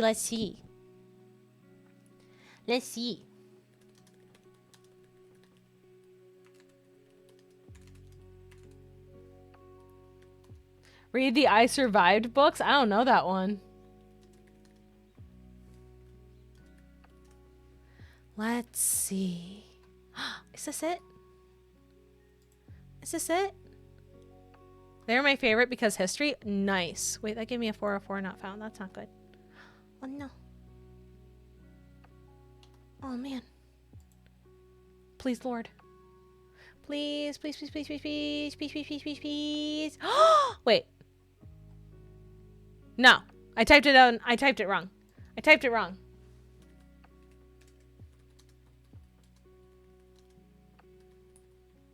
There it is. Oh, please, please have a PDF of this book. I loved it when I was a little kid. It was made up of inserts of people during historic events like Pompeii and Hurricane Katrina. Oh, that's awesome. Okay, you know what? This will do. It's not perfect. It's not perfect, but it will do. Unless this one's better. Unless this one's better. Better scan. I think it is. I think it is. I do dare declare it is. Okay, we're gonna do another story, but it's gonna be in PDF form. I hope that is okay. It's a PDF instead of a physical book because they didn't have it at the library because it is a very old book. I will be real about that. It is a very old book. I'm gonna look for one more.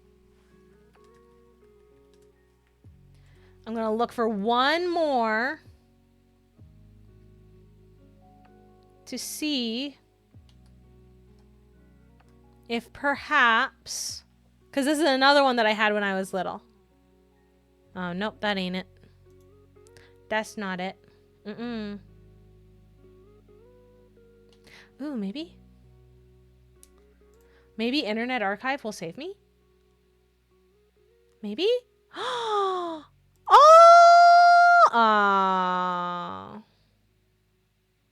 I have to make... Yeah, it cleared the whole book. Okay. I might have to make an Internet Archive account.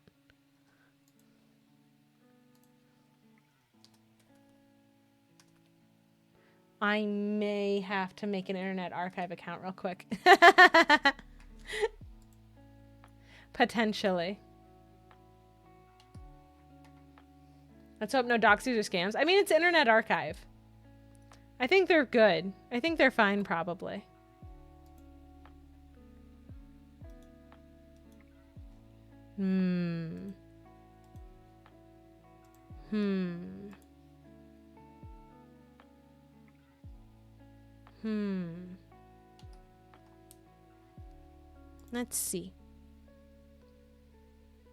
Let's see.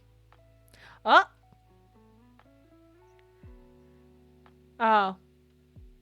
Oh no, that's a learn to read version. That's no good. That isn't helpful. That's not helpful. How about this one? That one doesn't work. Maybe this one? Nope. You know what? I also might just not do this one. I read bad, confirmed. Yeah. I get that. If this one doesn't work, then we're gonna have to skip this one, which makes me upset because it's very cute and silly, and I like it a lot. One of my favorites from when I was little. Nope, not that one. Okay, you know what? Let's see. Let's see. Let's see.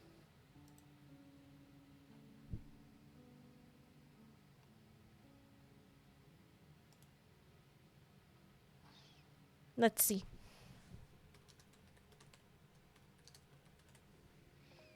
Let's see.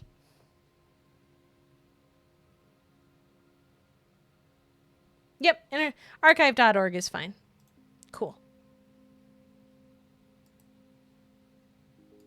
Cool.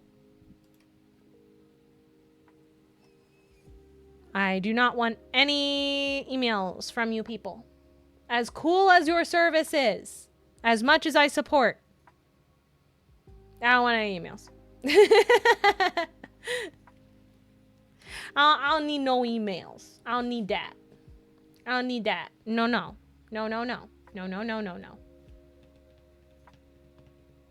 It's registered. It's doing a spin. Oh. Huh? What? Borrow. It's spinning. It's spinning. Oh man. Oh, man. Yay! It works. It works. Hooray! Okay, then real quick, I'm actually going to see if they also have the other one that I found. Let's find out. No, I don't want to upload. I'm trying to search. I'm trying to search. Huzzah! Yes. Yes, yes. I accidentally clicked upload instead of the search button by mistake.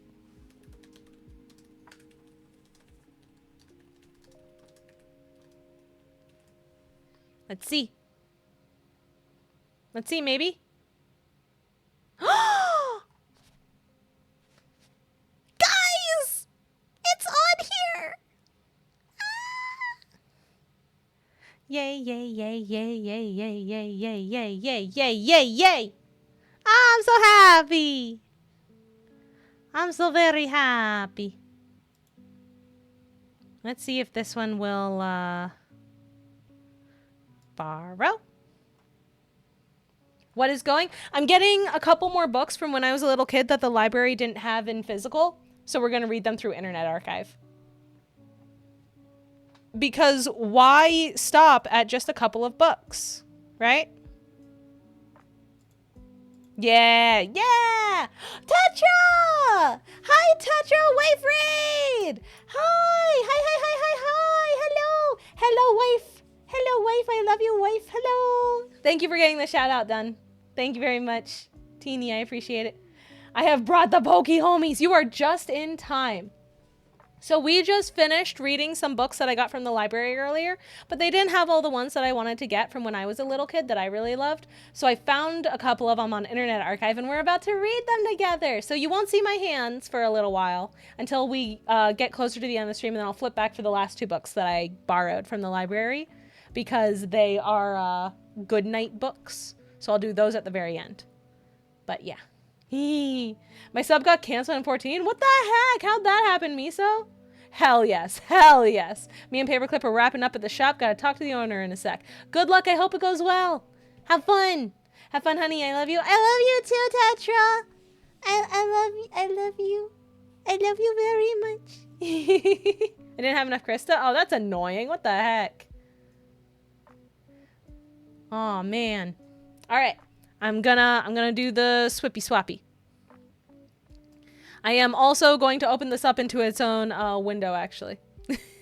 Because that just makes the most sense to do. Yup, yup, yup. All right. I'm going to do this one first. It's a little bit bedtimey, but you know. Plus 45 happiness. Yeah. Because I got to say hello to my wife. It's my wife. All right. All right, ready? First one of these that we're going to read, and I can just keep finding more on Internet Archive. This is fantastic. This works out great for me. But first we're going to read No Jumping on the Bed by Ted Arnold. And we have basically until the end of stream before we have to return. Oh my God, this one. Yeah! This one is so funny. I read this to actual children, actually. Because back when I was in high school and I had my child development class, my family still had a couple of these really old ones. So I grabbed this one because we had a project, quote unquote, where what we had to do was read to the kids in the child development class that got bussed over from the local preschool. So and then we had to have a little activity about it to make sure that they understood the book and all that. It was very fun. It was very cute. So I did this one. I did this one. All right. Here we go. Ready? No Jumping on the Bed by Ted Arnold. There he is. He's jumping on the bed. You're not supposed to do that.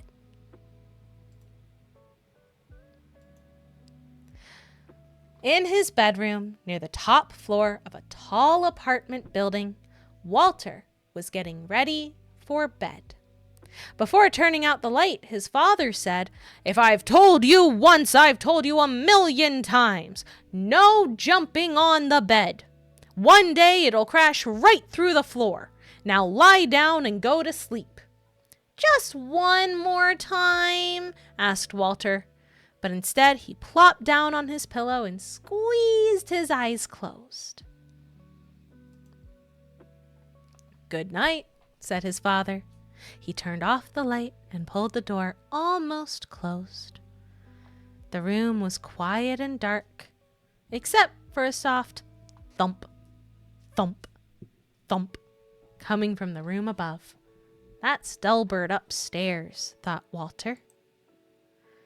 He switched on his bedside lamp. If Delbert can jump on his bed, so can I! Walter bounced higher and higher. On his last jump, his hair brushed the ceiling. But when he came back down, his mattress creaked, the floor cracked, and the whole bed tipped sideways. Then down through the floor fell Walter, bed and all. Now it happened that Walter's bedroom was directly above Miss Hattie's dining room.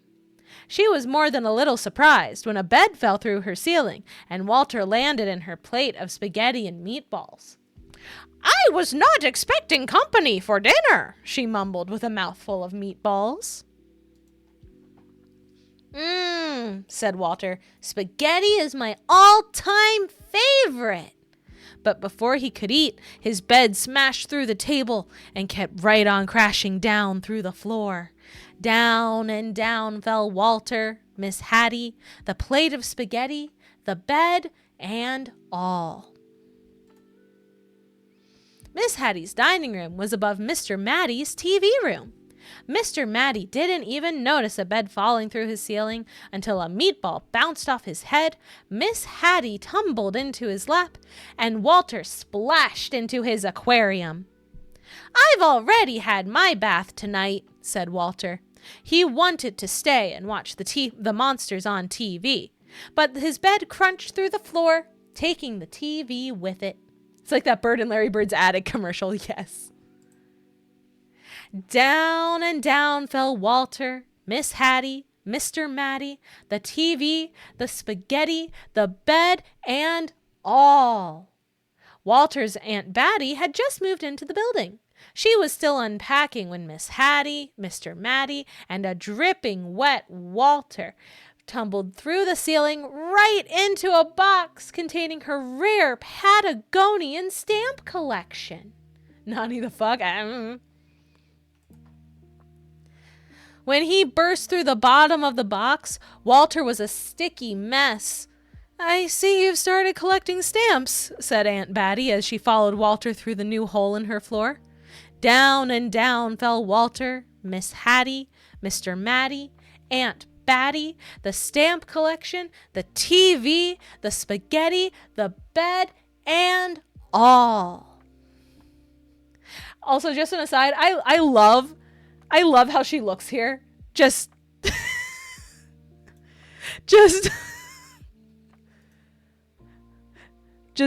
out of it. Completely just like, oh, okay, this might as well happen. Utterly defeated, yeah. Let me zoom back out.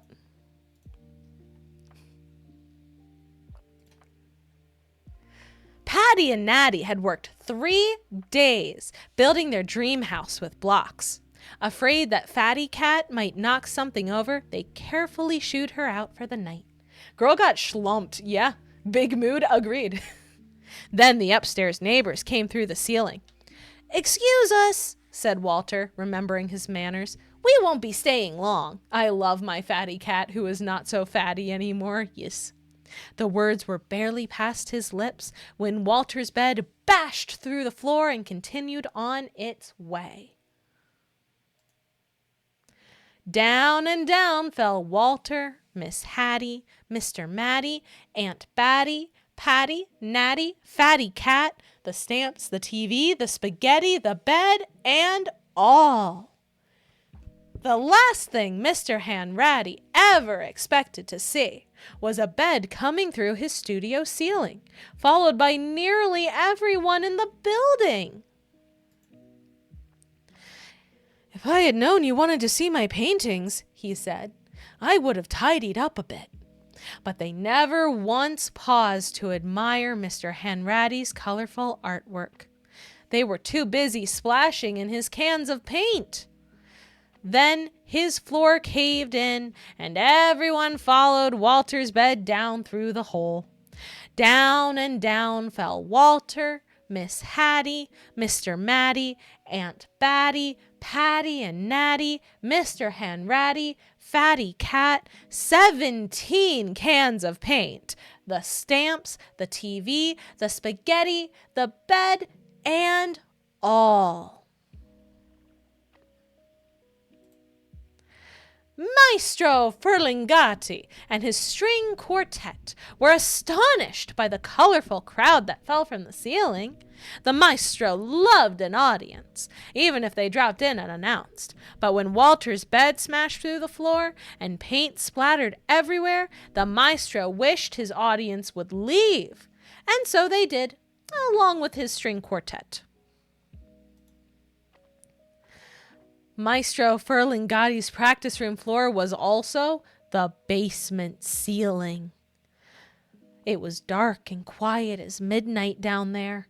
Walter squeezed his eyes closed and tumbled through the darkness until he landed on something soft. He opened his eyes. Everything was in its place. His bedroom lights were out. The door was almost closed, and through it he could hear his mother and father talking quietly. "No more jumping on the bed for me," mumbled Walter as he lay back down to sleep. Suddenly he heard a creak. The ceiling cracked, and down came Delbert, bed and all. Down and down fell Delbert. The end. I hope you all have learned not to jump on your beds. You might fall through the floor, all the way down to the basement. Mama's birthday gift should be a storybook of her lore from our POV. Aww. Honestly, if I ever get a lore video made for me, I would want it to be storybook style. That would be so fun. I already live in the basement. I'm gonna jump now. No! You can get CTE. That's true. That's true. Yeah. Yeah. I volunteer to write a quick tale if you want to. I'm a head out for now, Mother. Have a great rest of stream. Have a great day, Miso. Good luck at work. CTE is only diagnosable after death. Jump away. Oh my god. All right, I'm going to real quick go and get some more water because I'm all out, and then we'll read the other one that I pulled up on the Internet Archive. Yeah. I love how. You love how? Whenever you stream on a Saturday. Oh my god, you don't have work. You don't have... Oh my god. Oh my god. I'm sorry. And it's a Sunday. It's a Sunday for you now. Would Mother like a PDF of Sia's for Cthulhu to read? Maybe. I could look it up. Love you, Mom. Love you too. All right. I am going to go on BRB for just a sec. I'm going to get this book returned. And I am going to get myself some more water. I put in DMs. Thank you very much. And I will be back very shortly. Y'all be good, okay? Don't go nowhere. I'll be right back.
back. Steal from the cookie jar, fry it for flesh. Oh no!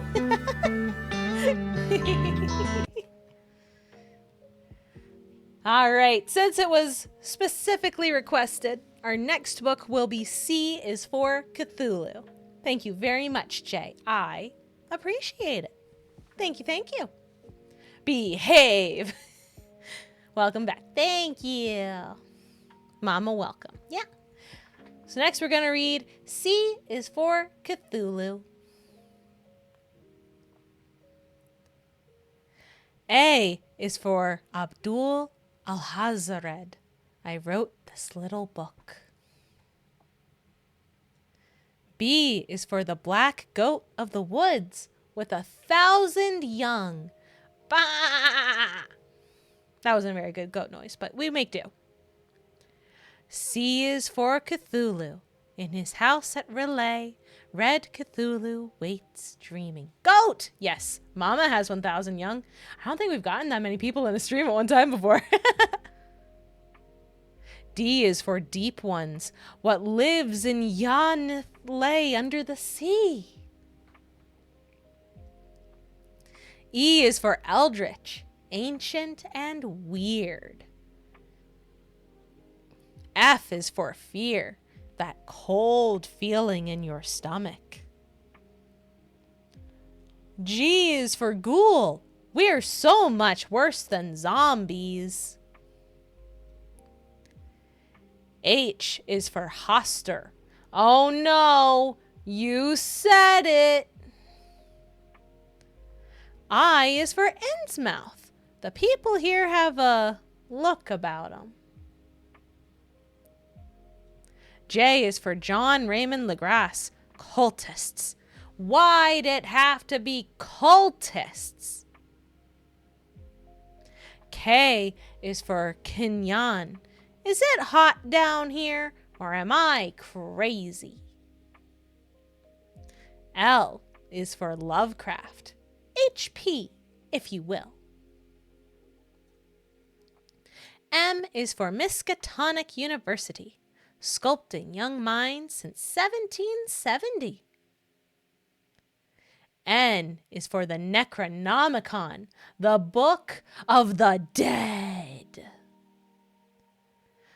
O is for Old Ones. Those things look wicked old. P is for Providence. I am Providence. And cat, yes. Q is for Kithaz. Don't worry, she doesn't bite. R is for Relay. Travel packages start at the low price of your sanity. S is for Shoggoth. Chomp, chomp, chomp. Urgh. Doesn't bite. Aw, man. T is for the Tiara of Dragon. Who wants to play princess? U is for the Unnameable. Unnameable, yes. Unlovable, no. V is for the Vigilant. Sure to be the voyage of a lifetime. W is for the Witch House. We have a small rodent problem. X is for Jern. Penny for your soul. Sweats small. Yeah. Small enough that Teeny can just keep getting them with hammers every time they pop up. It's fine. Don't worry about it. Y is for Yog Sothoth. I see all. Just like Santa. Z is for Zombies. Whoa, whoa, whoa. What'd the ghouls say? She knows my late night hobby. And that is C for Cthulhu. Isn't that cute? I think it's cute. Thank you very much, Jay. I appreciate it. Thank you very, very much. Mama Q, thank you. I'm going to look up another one because I remembered it.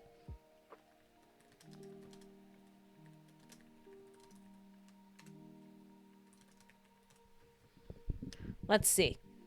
There, that's what it's called. That's what it's called.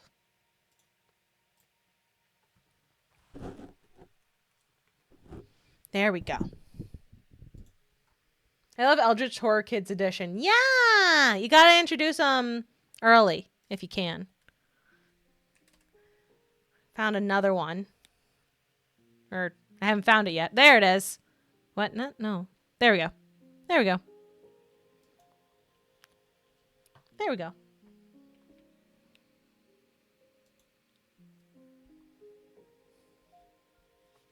Borrow for 1 hour. And this will be the next one that we read. Yup. Yup.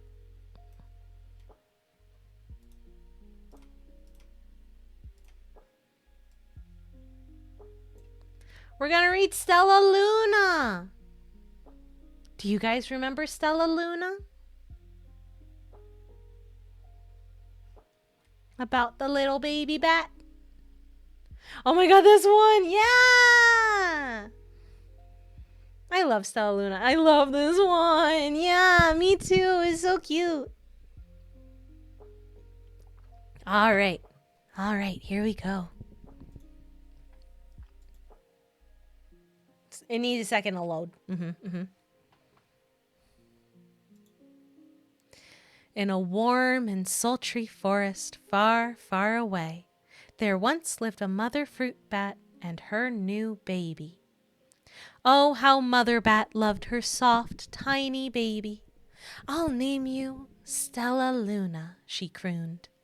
Each night, Mother Bat would carry Stella Luna clutched to her breast as she flew out to search for food. One night, as Mother Bat followed the heavy scent of ripe fruit, an owl spied her. On silent wings, the powerful bird swooped down upon the bats. Dodging and shrieking, Mother Bat tried to escape, but the owl struck again and again, knocking Stella Luna into the air. Her baby wings were as limp and useless as wet paper. Down, down she went, faster and faster, into the forest below. The dark, leafy tangle of branches caught Stella Luna as she fell. One twig was small enough for Stella Luna's tiny feet. Wrapping her wings about her, she clutched the thin branch, trembling with cold and fear. "Mother," Stella Luna squeaked, "where are you?" By daybreak, the baby bat could hold on no longer. Down, down again she dropped. Flump! Stella Luna landed headfirst in a soft, downy nest, startling the 3 baby birds who lived there. Stella Luna quickly clambered from the nest and hung out of sight below it. She listened to the babble of the 3 birds. "What was that?" cried Flap. "I don't know, but it's hanging by its feet," chirped Flitter. "Shh! Here comes Mama!" hissed Pip. Many, many times that day, Mama Bird flew away, always returning with food for her babies. Stella Luna was terribly hungry, but not for the crawly things Mama Bird brought. Finally, though, the little bat could bear it no longer. She climbed into the nest, closed her eyes, and opened her mouth. Plop! In dropped a big green grasshopper. Stella Luna learned to be like the birds. She stayed awake all day and slept at night. She ate bugs even though they tasted awful. Her bat ways were quickly disappearing, except for one thing. Stella Luna still liked to sleep hanging by her feet. Once, when Mama was away, the curious baby birds decided to try it too. When Mama Bird came home, she saw 8 tiny feet gripping the edge of the nest. "Eek!" she cried. "Get back up here this instant! You're going to fall and break your necks!" The birds clambered back into the nest, but Mama Bird stopped Stella Luna. "You are teaching my children to do bad things. I will not let you back into this nest unless you promise to obey all the rules of this house. Stella Luna promised. She ate bugs without making faces. She slept in the nest at night, and she didn't hang by her feet. Stella Luna behaved as a good bird should. All of the babies grew quickly. Soon the nest became crowded. Mama Bird told them it was time to learn to fly. One by one, Pip, Flitter, Flap, and Stella Luna jumped from the nest. Their wings worked! I'm just like them, thought Stella Luna. I can fly too. Pip, Flitter, and Flap landed gracefully on a branch. Stella Luna tried to do the same. How embarrassing! I will fly all day, Stella Luna told herself. Then no one will see how clumsy I am. The next day, Pip, Flitter, Flap, and Stella Luna went flying far from home. They flew for hours, exercising their new wings. The sun is setting, warned Flitter. We had better go home or we'll get lost in the dark, said Flap. But Stella Luna had flown far ahead and was nowhere to be seen. The three anxious birds went home without her. All alone, Stella Luna flew and flew until her wings ached and she dropped into a tree. I promised not to hang by my feet, Stella Luna sighed. So she hung by her thumbs and soon fell asleep. She didn't hear the soft sound of wings coming near. Hey! A loud voice said. Why are you hanging upside down? Stella Luna's eyes opened wide. She saw a most peculiar face. I'm not upside down. You are, Stella Luna said. Ah, but you're a bat. Bats hang by their feet. You are hanging by your thumbs, so that makes you upside down, the creature said. I'm a bat. I am hanging by my feet. That makes me right side up. Stella Luna was confused. Mama Bird told me I was upside down. She said I was wrong. Wrong for a bird, maybe, but not for a bat. More bats gathered around to see the strange young bat who behaved like a bird. Stella Luna told them her story. You ate bugs? Stuttered one. You slept at night? Gasped another. How very strange, they all murmured. Wait, let me look at this child. A bat pushed through the crowd. An owl attacked you? She asked. Sniffing Stella Luna's fur, she whispered, You are Stella Luna. You are my baby. You escaped the owl? Cried Stella Luna. You survived? Yes, said Mother Bat as she wrapped her wings around Stella Luna. Come with me, and I'll show you where to find the most delicious fruit. You'll never have to eat another bug as long as you live. But it's nighttime, Stella Luna squeaked. We can't fly in the dark or we'll crash into trees. We are bats, said Mother Bat. We can see in the darkness. Come with us. Stella Luna was afraid, but she let go of the tree and dropped into the deep blue sky. Stella Luna could see. She felt as though rays of light shone from her eyes. She was able to see everything in her path. Which, just side note, that's not how bats work. Bats use echolocation. They see with sound. Well, actually, exactly. First she was afraid. She was petrified. Yep. Soon the bats found a mango tree, and Stella Luna ate as much of the fruit as she could hold. I'll never eat another bug as long as I live, cheered Stella Luna as she stuffed herself full. I must tell Pip, Flitter, and Flap. The next day, Stella Luna went to visit the birds. Come with me and meet my bat family, said Stella Luna. Okay, let's go. They hang by their feet. Oh, agreed Pip, sorry. They hang by their feet, and they fly at night, and they eat the best food in the world, Stella Luna explained to the birds on the way. The southern tint on the mango was cute. Yeah. As the birds flew among the bats, Flap said, I feel upside down here. So the birds hung by their feet. Wait until dark, Stellaluna said excitedly. We will fly at night. When night came, Stellaluna flew away. Pip, Flitter, and Flap leapt from the tree to follow her. I can't see a thing, yelled Pip. Neither can I, howled Flitter. Aye, shrieked Flap. They're gonna crash, gasped Stellaluna. I must rescue them. Stellaluna swooped about, grabbing her friends in the air. She lifted them to a tree, and the birds grasped a branch. Stella hung from the limb above them.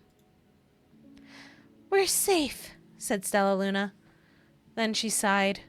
I wish you could see in the dark, too. We wish you could land on your feet, Flitter replied. Pip and Flap nodded. They perched in silence for a long time. How can we be so different and feel so much alike? Mused Flitter. And how can we feel so different and be so much alike? Wondered Pip. I think this is quite a mystery, Flap chirped. I agree, said Stellaluna. But we're friends, and that's a fact. And then it's just a bunch of notes about bats. Yay! Stellaluna! I hope good memories from Stella. Yeah! I hope good memories from Stellaluna.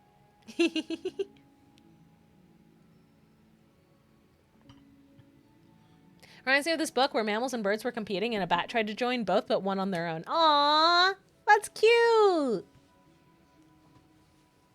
All right. You ready for an old favorite from when I was little? It's time for the Three Little Wolves and the Big Bad Pig. Does anyone know this one? This is one that you might not know because I haven't met a whole lot of people who have read it. But this is one of my favorites from when I was a little kid.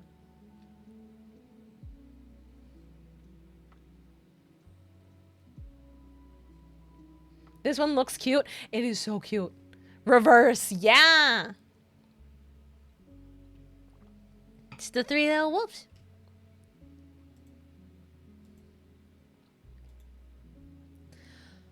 Once upon a time, there were 3 cuddly little wolves with soft fur and fluffy tails who lived with their mother. The first was black, the second was gray, and the third was white. One day, the mother called the 3 little wolves around her and said, My children, it is time for you to go out into the world. Go and build a house for yourselves, but beware of the big bad pig. Don't worry, Mother. We will watch out for him, said the 3 little wolves, and they set off. One day, oh my God. Soon they met a kangaroo who was pushing a wheelbarrow full of red and yellow bricks. Please, will you give us some of your bricks? Asked the 3 little wolves. Certainly, said the kangaroo, and she gave them lots of red and yellow bricks. So the 3 little wolves built themselves a house of bricks. And they're being so careful about it too, making sure the walls are straight. The very next day, the big bad pig came prowling down the road and saw the house of bricks that the little wolves had built. The 3 little wolves were playing croquet in the garden. When they saw the big bad pig coming, they ran inside the house and locked the door. The pig knocked on the door and grunted, little wolves, let me come in.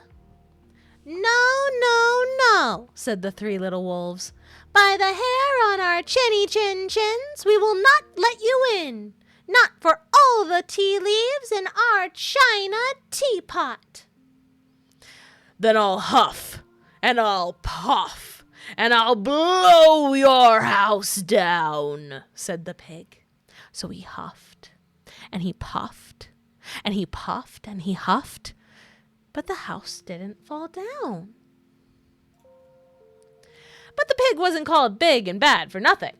He went and fetched his sledgehammer and he knocked the house down. The three little wolves only just managed to escape before the bricks crumbled, and they were very frightened indeed. Mean old pig. "We shall have to build a stronger house," they said. Just as then, they saw this pig rude as fuck. I know, a professional hater. Just then, they saw a beaver who was mixing concrete in a concrete mixer. "Please, will you give us some of your concrete?" asked the three little wolves. "Certainly," said the beaver, and he gave them buckets and buckets full of messy, slurry concrete. So the three little wolves built themselves a house of concrete. No sooner had they finished than the big bad pig came prowling down the road and saw the house of concrete that the little wolves had built. They were playing battledore and shuttlecock in the garden, and when they saw the big bad pig coming, they ran inside their house and shut the door. The pig rang the bell and said, "Little frightened wolves, let me come in." "No, no, no," said the three little wolves. "By the hair on our chinny chin chins, we will not let you in, not for all the tea leaves in our china teapot." "Then I'll huff, and I'll puff, and I'll blow your house down," said the pig.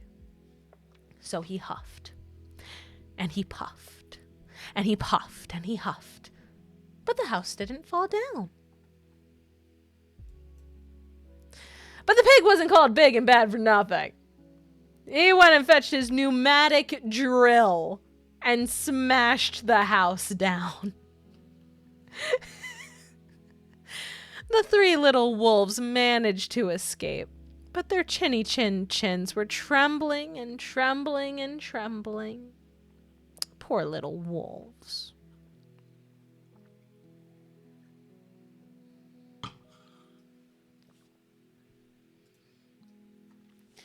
"We shall build an even stronger house," they said, because they were very determined. Just then they saw a truck coming along the road carrying barbed wire, iron bars, armor plates, and heavy metal padlocks. He really is a professional hater. He really is. "Please, will you give us some of your barbed wire, a few iron bars and armored plates, and some heavy metal padlocks?" they said to the rhinoceros who was driving the truck. I'm lurking, but excuse me, what? Yeah. "Build your house with punchy sticks lining the yard." Yes.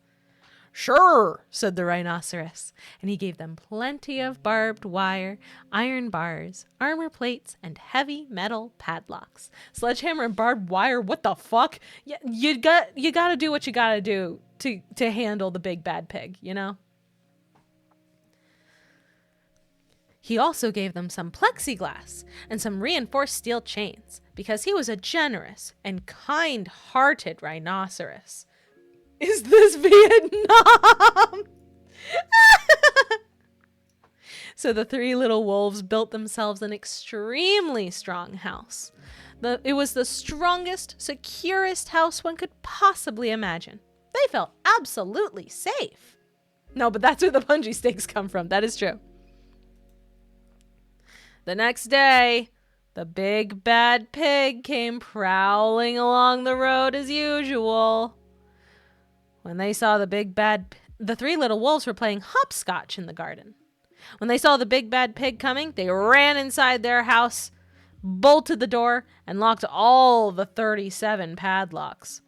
The pig dialed the video entrance phone and said, "Little frightened wolves with the trembling chins, let me come in." "No, no, no," said the little wolves. "By the hair on our chinny chin chins, we will not let you in. Not for all the tea leaves in our china teapot." "Then I'll huff, and I'll puff, and I'll blow your house down," said the pig. So he huffed, and he puffed, and he puffed, and he huffed. But the house didn't fall down. Brought this pig insane. Give him a second. But the pig wasn't called big and bad for nothing. He brought some dynamite, laid it against the house, lit the fuse, and the house blew up. The three little wolves just managed to escape with their fluffy tails scorched. He didn't even drill holes for the dynamite first? Nope. Oh my god, yup.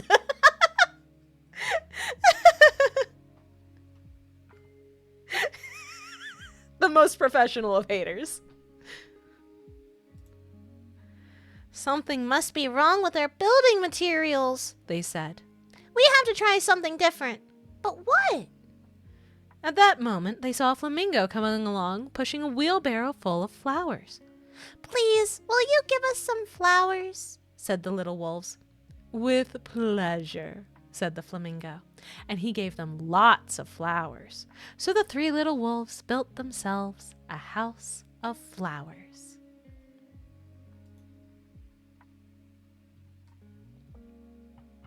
One wall was of marigolds, one of daffodils, one of pink roses, and one of cherry blossoms. The ceiling was made of sunflowers, and the floor was a carpet of daisies. They had water lilies in their bathtub and buttercups in their refrigerator. It was a rather fragile house, and it swayed in the wind, but it was very beautiful. The next day, the big bad pig came prowling down the road and saw the house of flowers that the three little wolves had built. He rang the blue bell at the door and said, "Little frightened wolves with the trembling chins and the scorched tails, let me come in." No, no, no, said the three little wolves. By the hair on our chinny chins, we will not let you in. Not for all the tea leaves in our china teapot. Then I'll huff, and I'll puff, and I'll blow your house down, said the pig. Just tell him about Wendy's Baconator, he'll run. I don't know if they have Wendy's in this world. But here we go.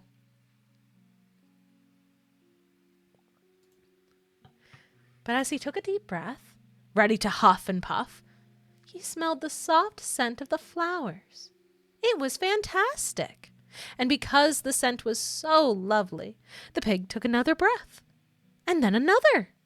Instead of huffing and puffing, he began to sniff. He sniffed deeper and deeper until he was quite filled with the fragrant scent. His heart grew tender, and he realized how horrible he had been. Right then, he decided to become a good pig. He started to sing and to dance the tarantella. The professional hater retired. Yes. Then Ant-Man, no! At first, the three little wolves were a bit worried. It might be a trick. But soon they realized that the pig had truly changed, so they came running out of the house. They started playing games with him. First they played Pig Pog, and then Piggy in the Middle, and when they were all tired, they invited him into the house. They offered him tea and strawberries and wolfberries and asked him to stay with them as long as he wanted. The pig accepted, and they all lived happily together ever after. The end.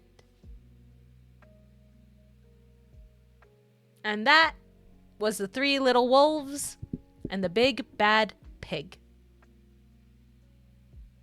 And that is also one of my favorite picture books from when I was a little one. When I was real tiny.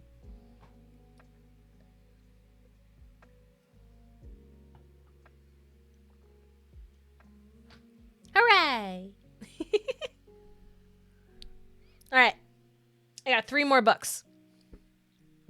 2 of them. Pig's still rude as fuck. No, I agree with you. No, I wholeheartedly agree. For sure. Yes, absolutely. We got 3 more books. One of them is on the computer here, and it is very silly. The other 2, why did he even want in? They wolves, my guy, because he's a professional hater, Teeny. Because he's a hater.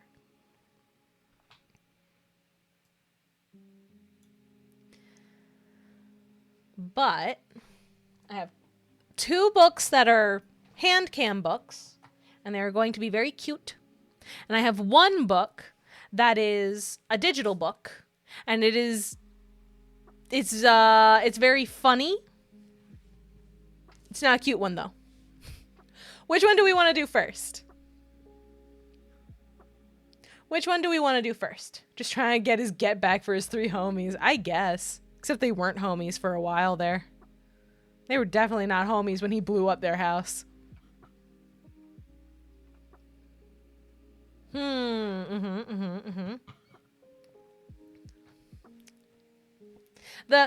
To give you a hint, the digital book, the digital one that we'll be reading on the computer, was once narrated by the great Sam Jackson. I meant the 3 Little Pigs. Oh yeah, no, that makes sense. Let's do the funny one after the cute one. We can do that, yeah. Yes, Jay, it is that one. Yes, correct. Correct, it is in fact that one. Oh yes, yeah. So do we want that one first or do we want that one last? First or last for that, do we think?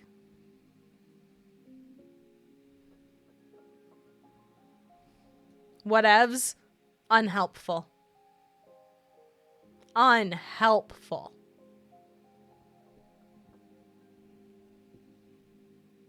You gotta pick.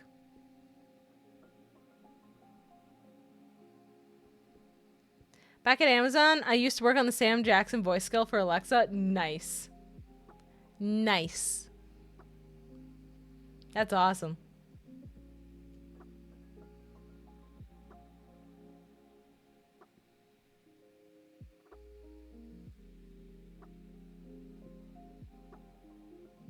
It failed because you had to say, ask Sam Jackson to tell me instead of just turning it on and he's the voice now. Yeah, that sounds like a pain in the butt. That sounds like a real pain in the patootie.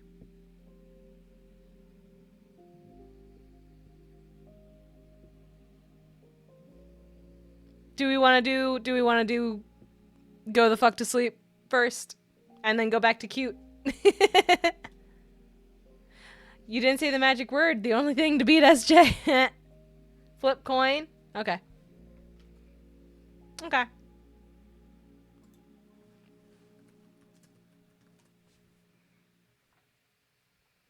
Here we are. This one does not count. It flipped on its own. I didn't say which one was heads and which one was tails yet. So this one don't count. Did I ever see the Celebrity Family Feud with Sam Jackson? I did not. All right, here we go. Here we go. Heads will be fuck to sleep. Tails will be cute books. Here we go. Go the fuck to sleep it is. It's time for the nighttime books. It's time for the books that get you ready to go to bed. Yep. And we're starting with a classic. With a real classic. Sleepy time books. It is time for sleepy time books. Get all cozy in your bed. Time for sleepy books. Here we go. Go the fuck to sleep. Oh, it's load. It needs a second to load. There we go. Oh, come on. Load better. The cats nestle close to their kittens. The lambs have laid down with the sheep. You're cozy and warm in your bed, my dear. Please go the fuck to sleep. The windows are dark in the town, child. The whales huddle down in the deep. I'll read you one very last book if you swear you'll go the fuck to sleep. The eagles who soar through the sky are at rest, and the creatures who crawl, run, and creep. I know you're not thirsty. That's bullshit. Stop lying. Lie the fuck down, my darling, and sleep. The wind whispers soft through the grass, hun. The field mice, they make not a peep. It's been 38 minutes already. Jesus Christ, what the fuck? Go to sleep. All the kids from daycare are in dreamland. The froggy has made his last sleep. Hell no, you can't go to the bathroom. You know where you can go the fuck to sleep. The owls fly forth through the treetops. Through the air they soar and they sweep. A hot crimson rage fills my heart, love. For real, shut the fuck up and sleep. The cubs and the lions are snoring, wrapped in a big snuggly heap. How come you can do all this other great shit, but you can't lie the fuck down and sleep? Motherly rage rising, yes. The seeds slumber beneath the earth now, and the crops that the farmers will reap. No more questions. This interview's over. I've got 2 words for you, kid. Fucking sleep. The tiger reclines in the simmering jungle. The sparrow has silenced her cheep. Fuck your stuffed bear. I'm not getting you shit. Close your eyes. Cut the crap. Sleep. The flowers doze low in the meadows and high on the mountains so steep. My life is a failure. I'm a shitty ass parent. Stop fucking with me, please, and sleep. The giant pangolins of Madagascar are snoozing as I lie here and openly weep. Sure, fine, whatever. I'll bring you some milk. Who the fuck cares? You're not gonna sleep. This room is all I can remember. The furniture crappy and cheap. You win. You escape. You run down the hall as I nod the fuck off and sleep. Bleary and dazed, I awaken to find your eyes shut, so I keep my fingers crossed tight as I tiptoe away, and I pray that you're fucking asleep. We're finally watching our movie. Popcorn's in the microwave. Beep. Oh, shit. God damn it. You've got to be kidding. Come on. Go the fuck back to sleep. The end.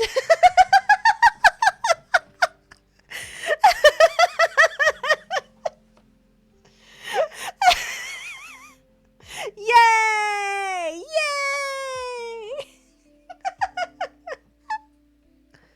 I couldn't do a bedtime story stream and not read that. Come on now.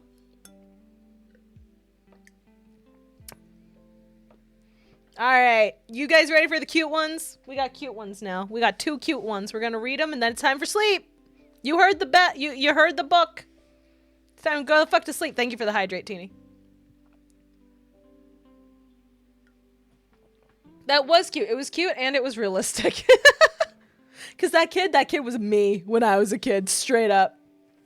Honest to God, would just leave my bed and sit at the top of the stairs because I was convinced that I would have the time to scramble back to my room before my parents came upstairs if they heard me or thought I was up. And just listen to whatever they had on TV.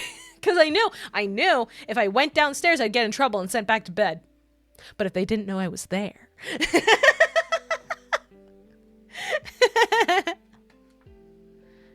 Yup. In his bed, curled in a ball, the sir is fucking asleep. Good, as he should be. Evil, Maya? It wasn't evil. I just didn't want to go to bed. I just didn't want to go to bed. That wasn't evil. Hi, it's the Handcam again. Woo! I'm getting the book closed up. All right, there we go. Now we are here. Yep. Hi, Maya's hands. Hands!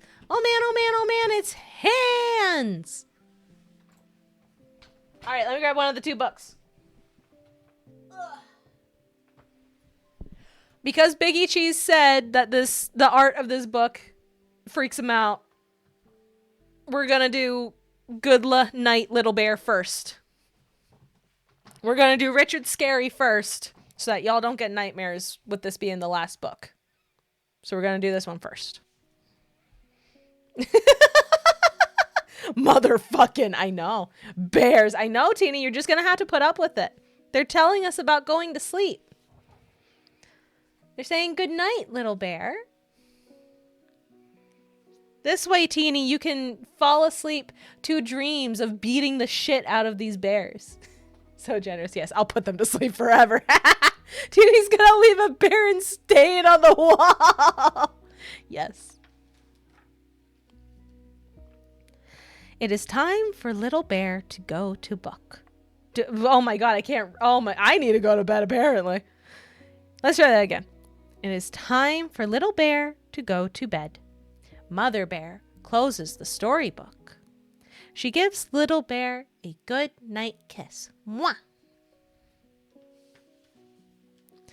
Then over to his big furry father runs little bear. Whee!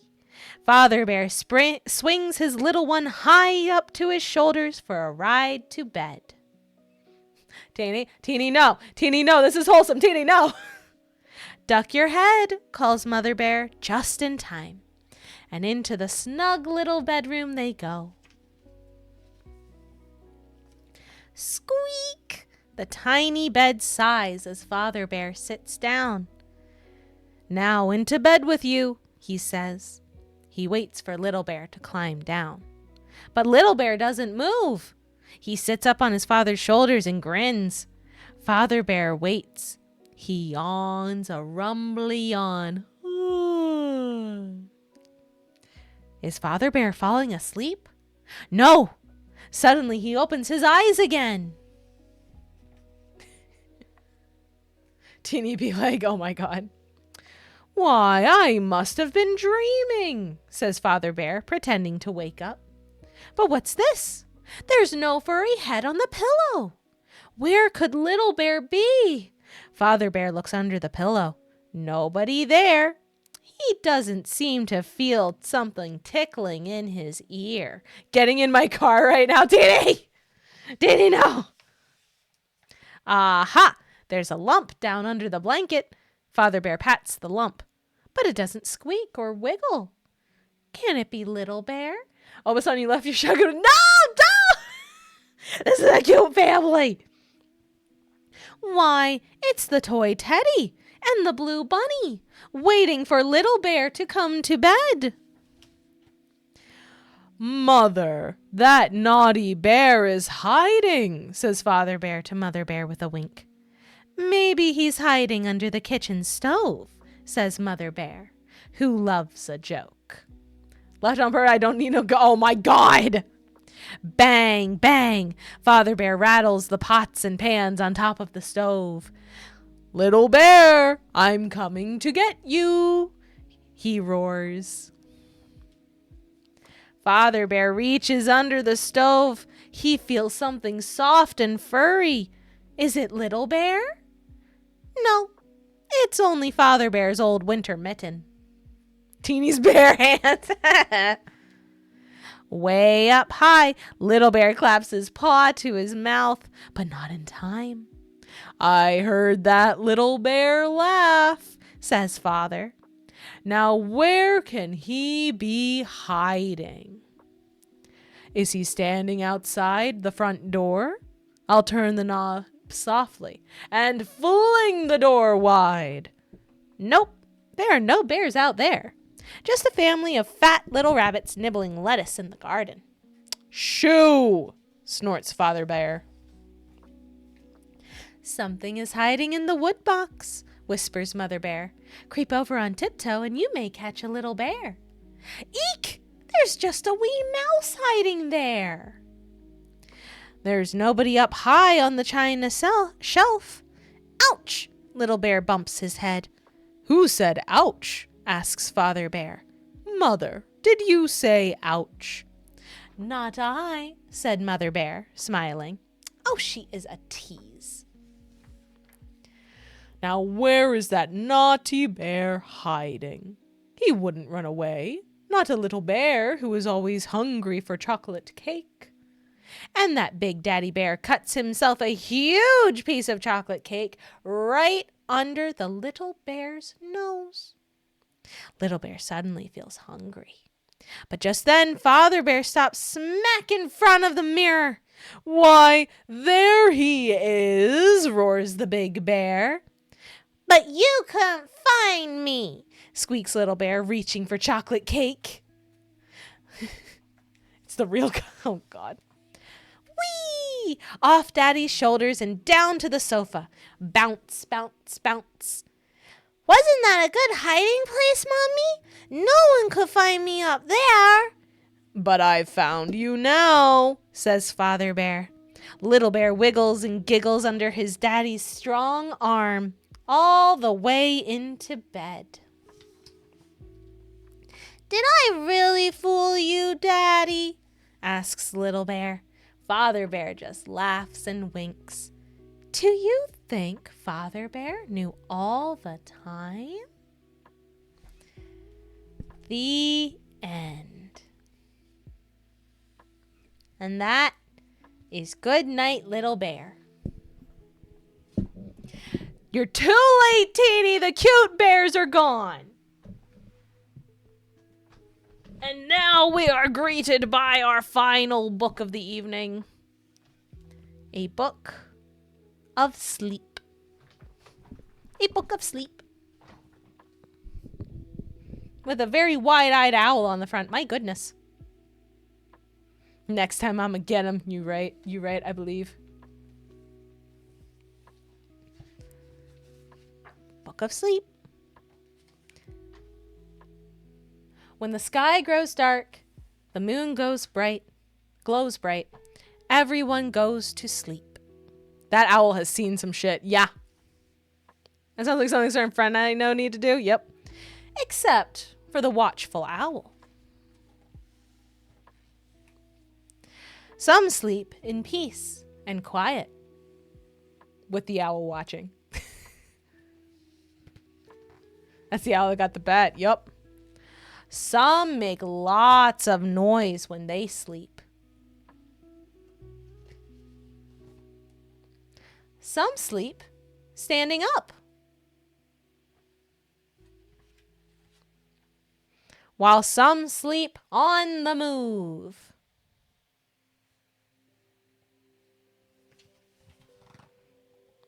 Some sleep with one eye open.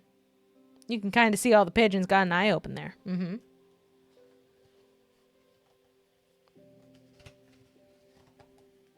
Some sleep with both eyes open.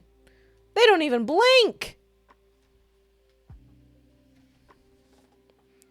Some sleep peacefully alone. Not fully alone. There's the owl. Holy, are you reacting to the fish? Because yes, I agree. I just like the idea of the giraffes using a cloud as a pillow. I think that's very cute. While others sleep all together, huddled close at night.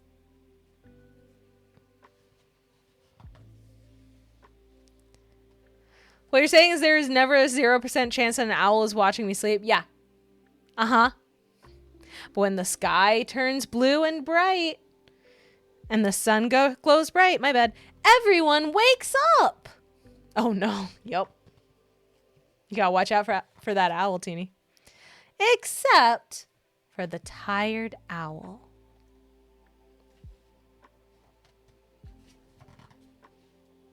And that's the end. It's Owl's turn to go to sleep now.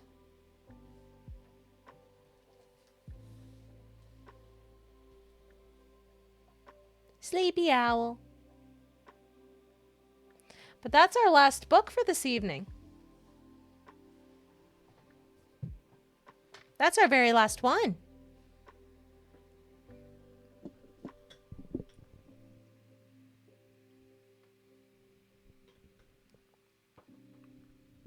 What did you think? Did you like our stories tonight? Book all done. Book's all done. All the books are all done.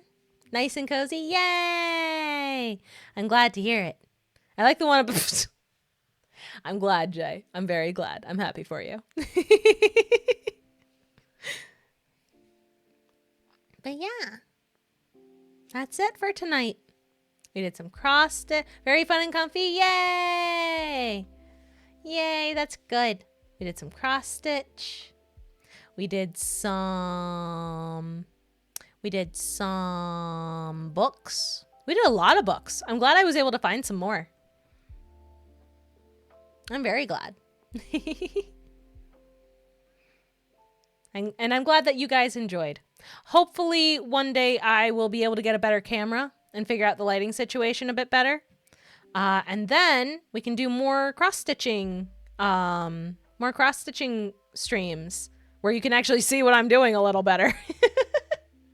That is kind of necessary if you're going to do a crafting stream for people to be able to see the crafting. That's a little bit part of it. Got an idea for next potential hand cam? I don't know. I don't know when I'll do another one, simply because this camera doesn't seem to like to focus. I don't think it has adjustable focus on it. And the lighting is a little funky. So I don't know. Maybe it'll probably be crafty stuff like cross stitch. Maybe one day, once I have the camera stuff figured out, I'll do a craft with me stream where I'll pick out a fairly simple and quick cross stitch kit, and we can just sit and chat and do it together. And if you want to do it with me, I can have like a link. You can go and get it where like it's on Amazon or something and it's fairly cheap, so you don't have to worry. I don't know. You can get a cheap iPhone and download an app and use it as another webcam. I could potentially. But that's the problem. I don't know how to hook it up as a webcam. I don't know how I would hook it up as a webcam because I do have another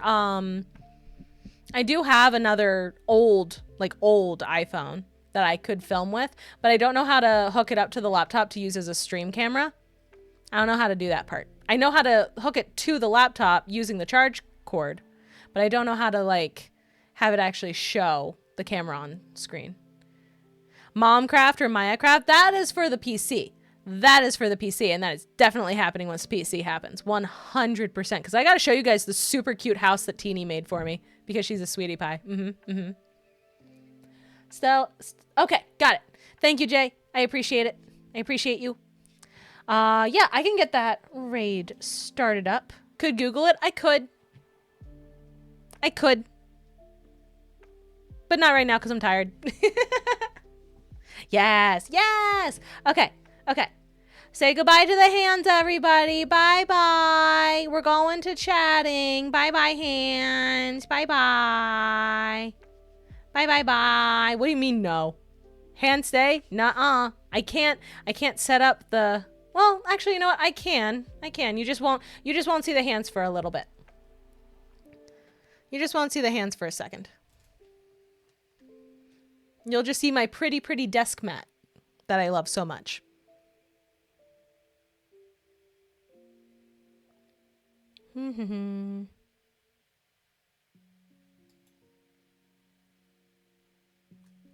There we go. Found them.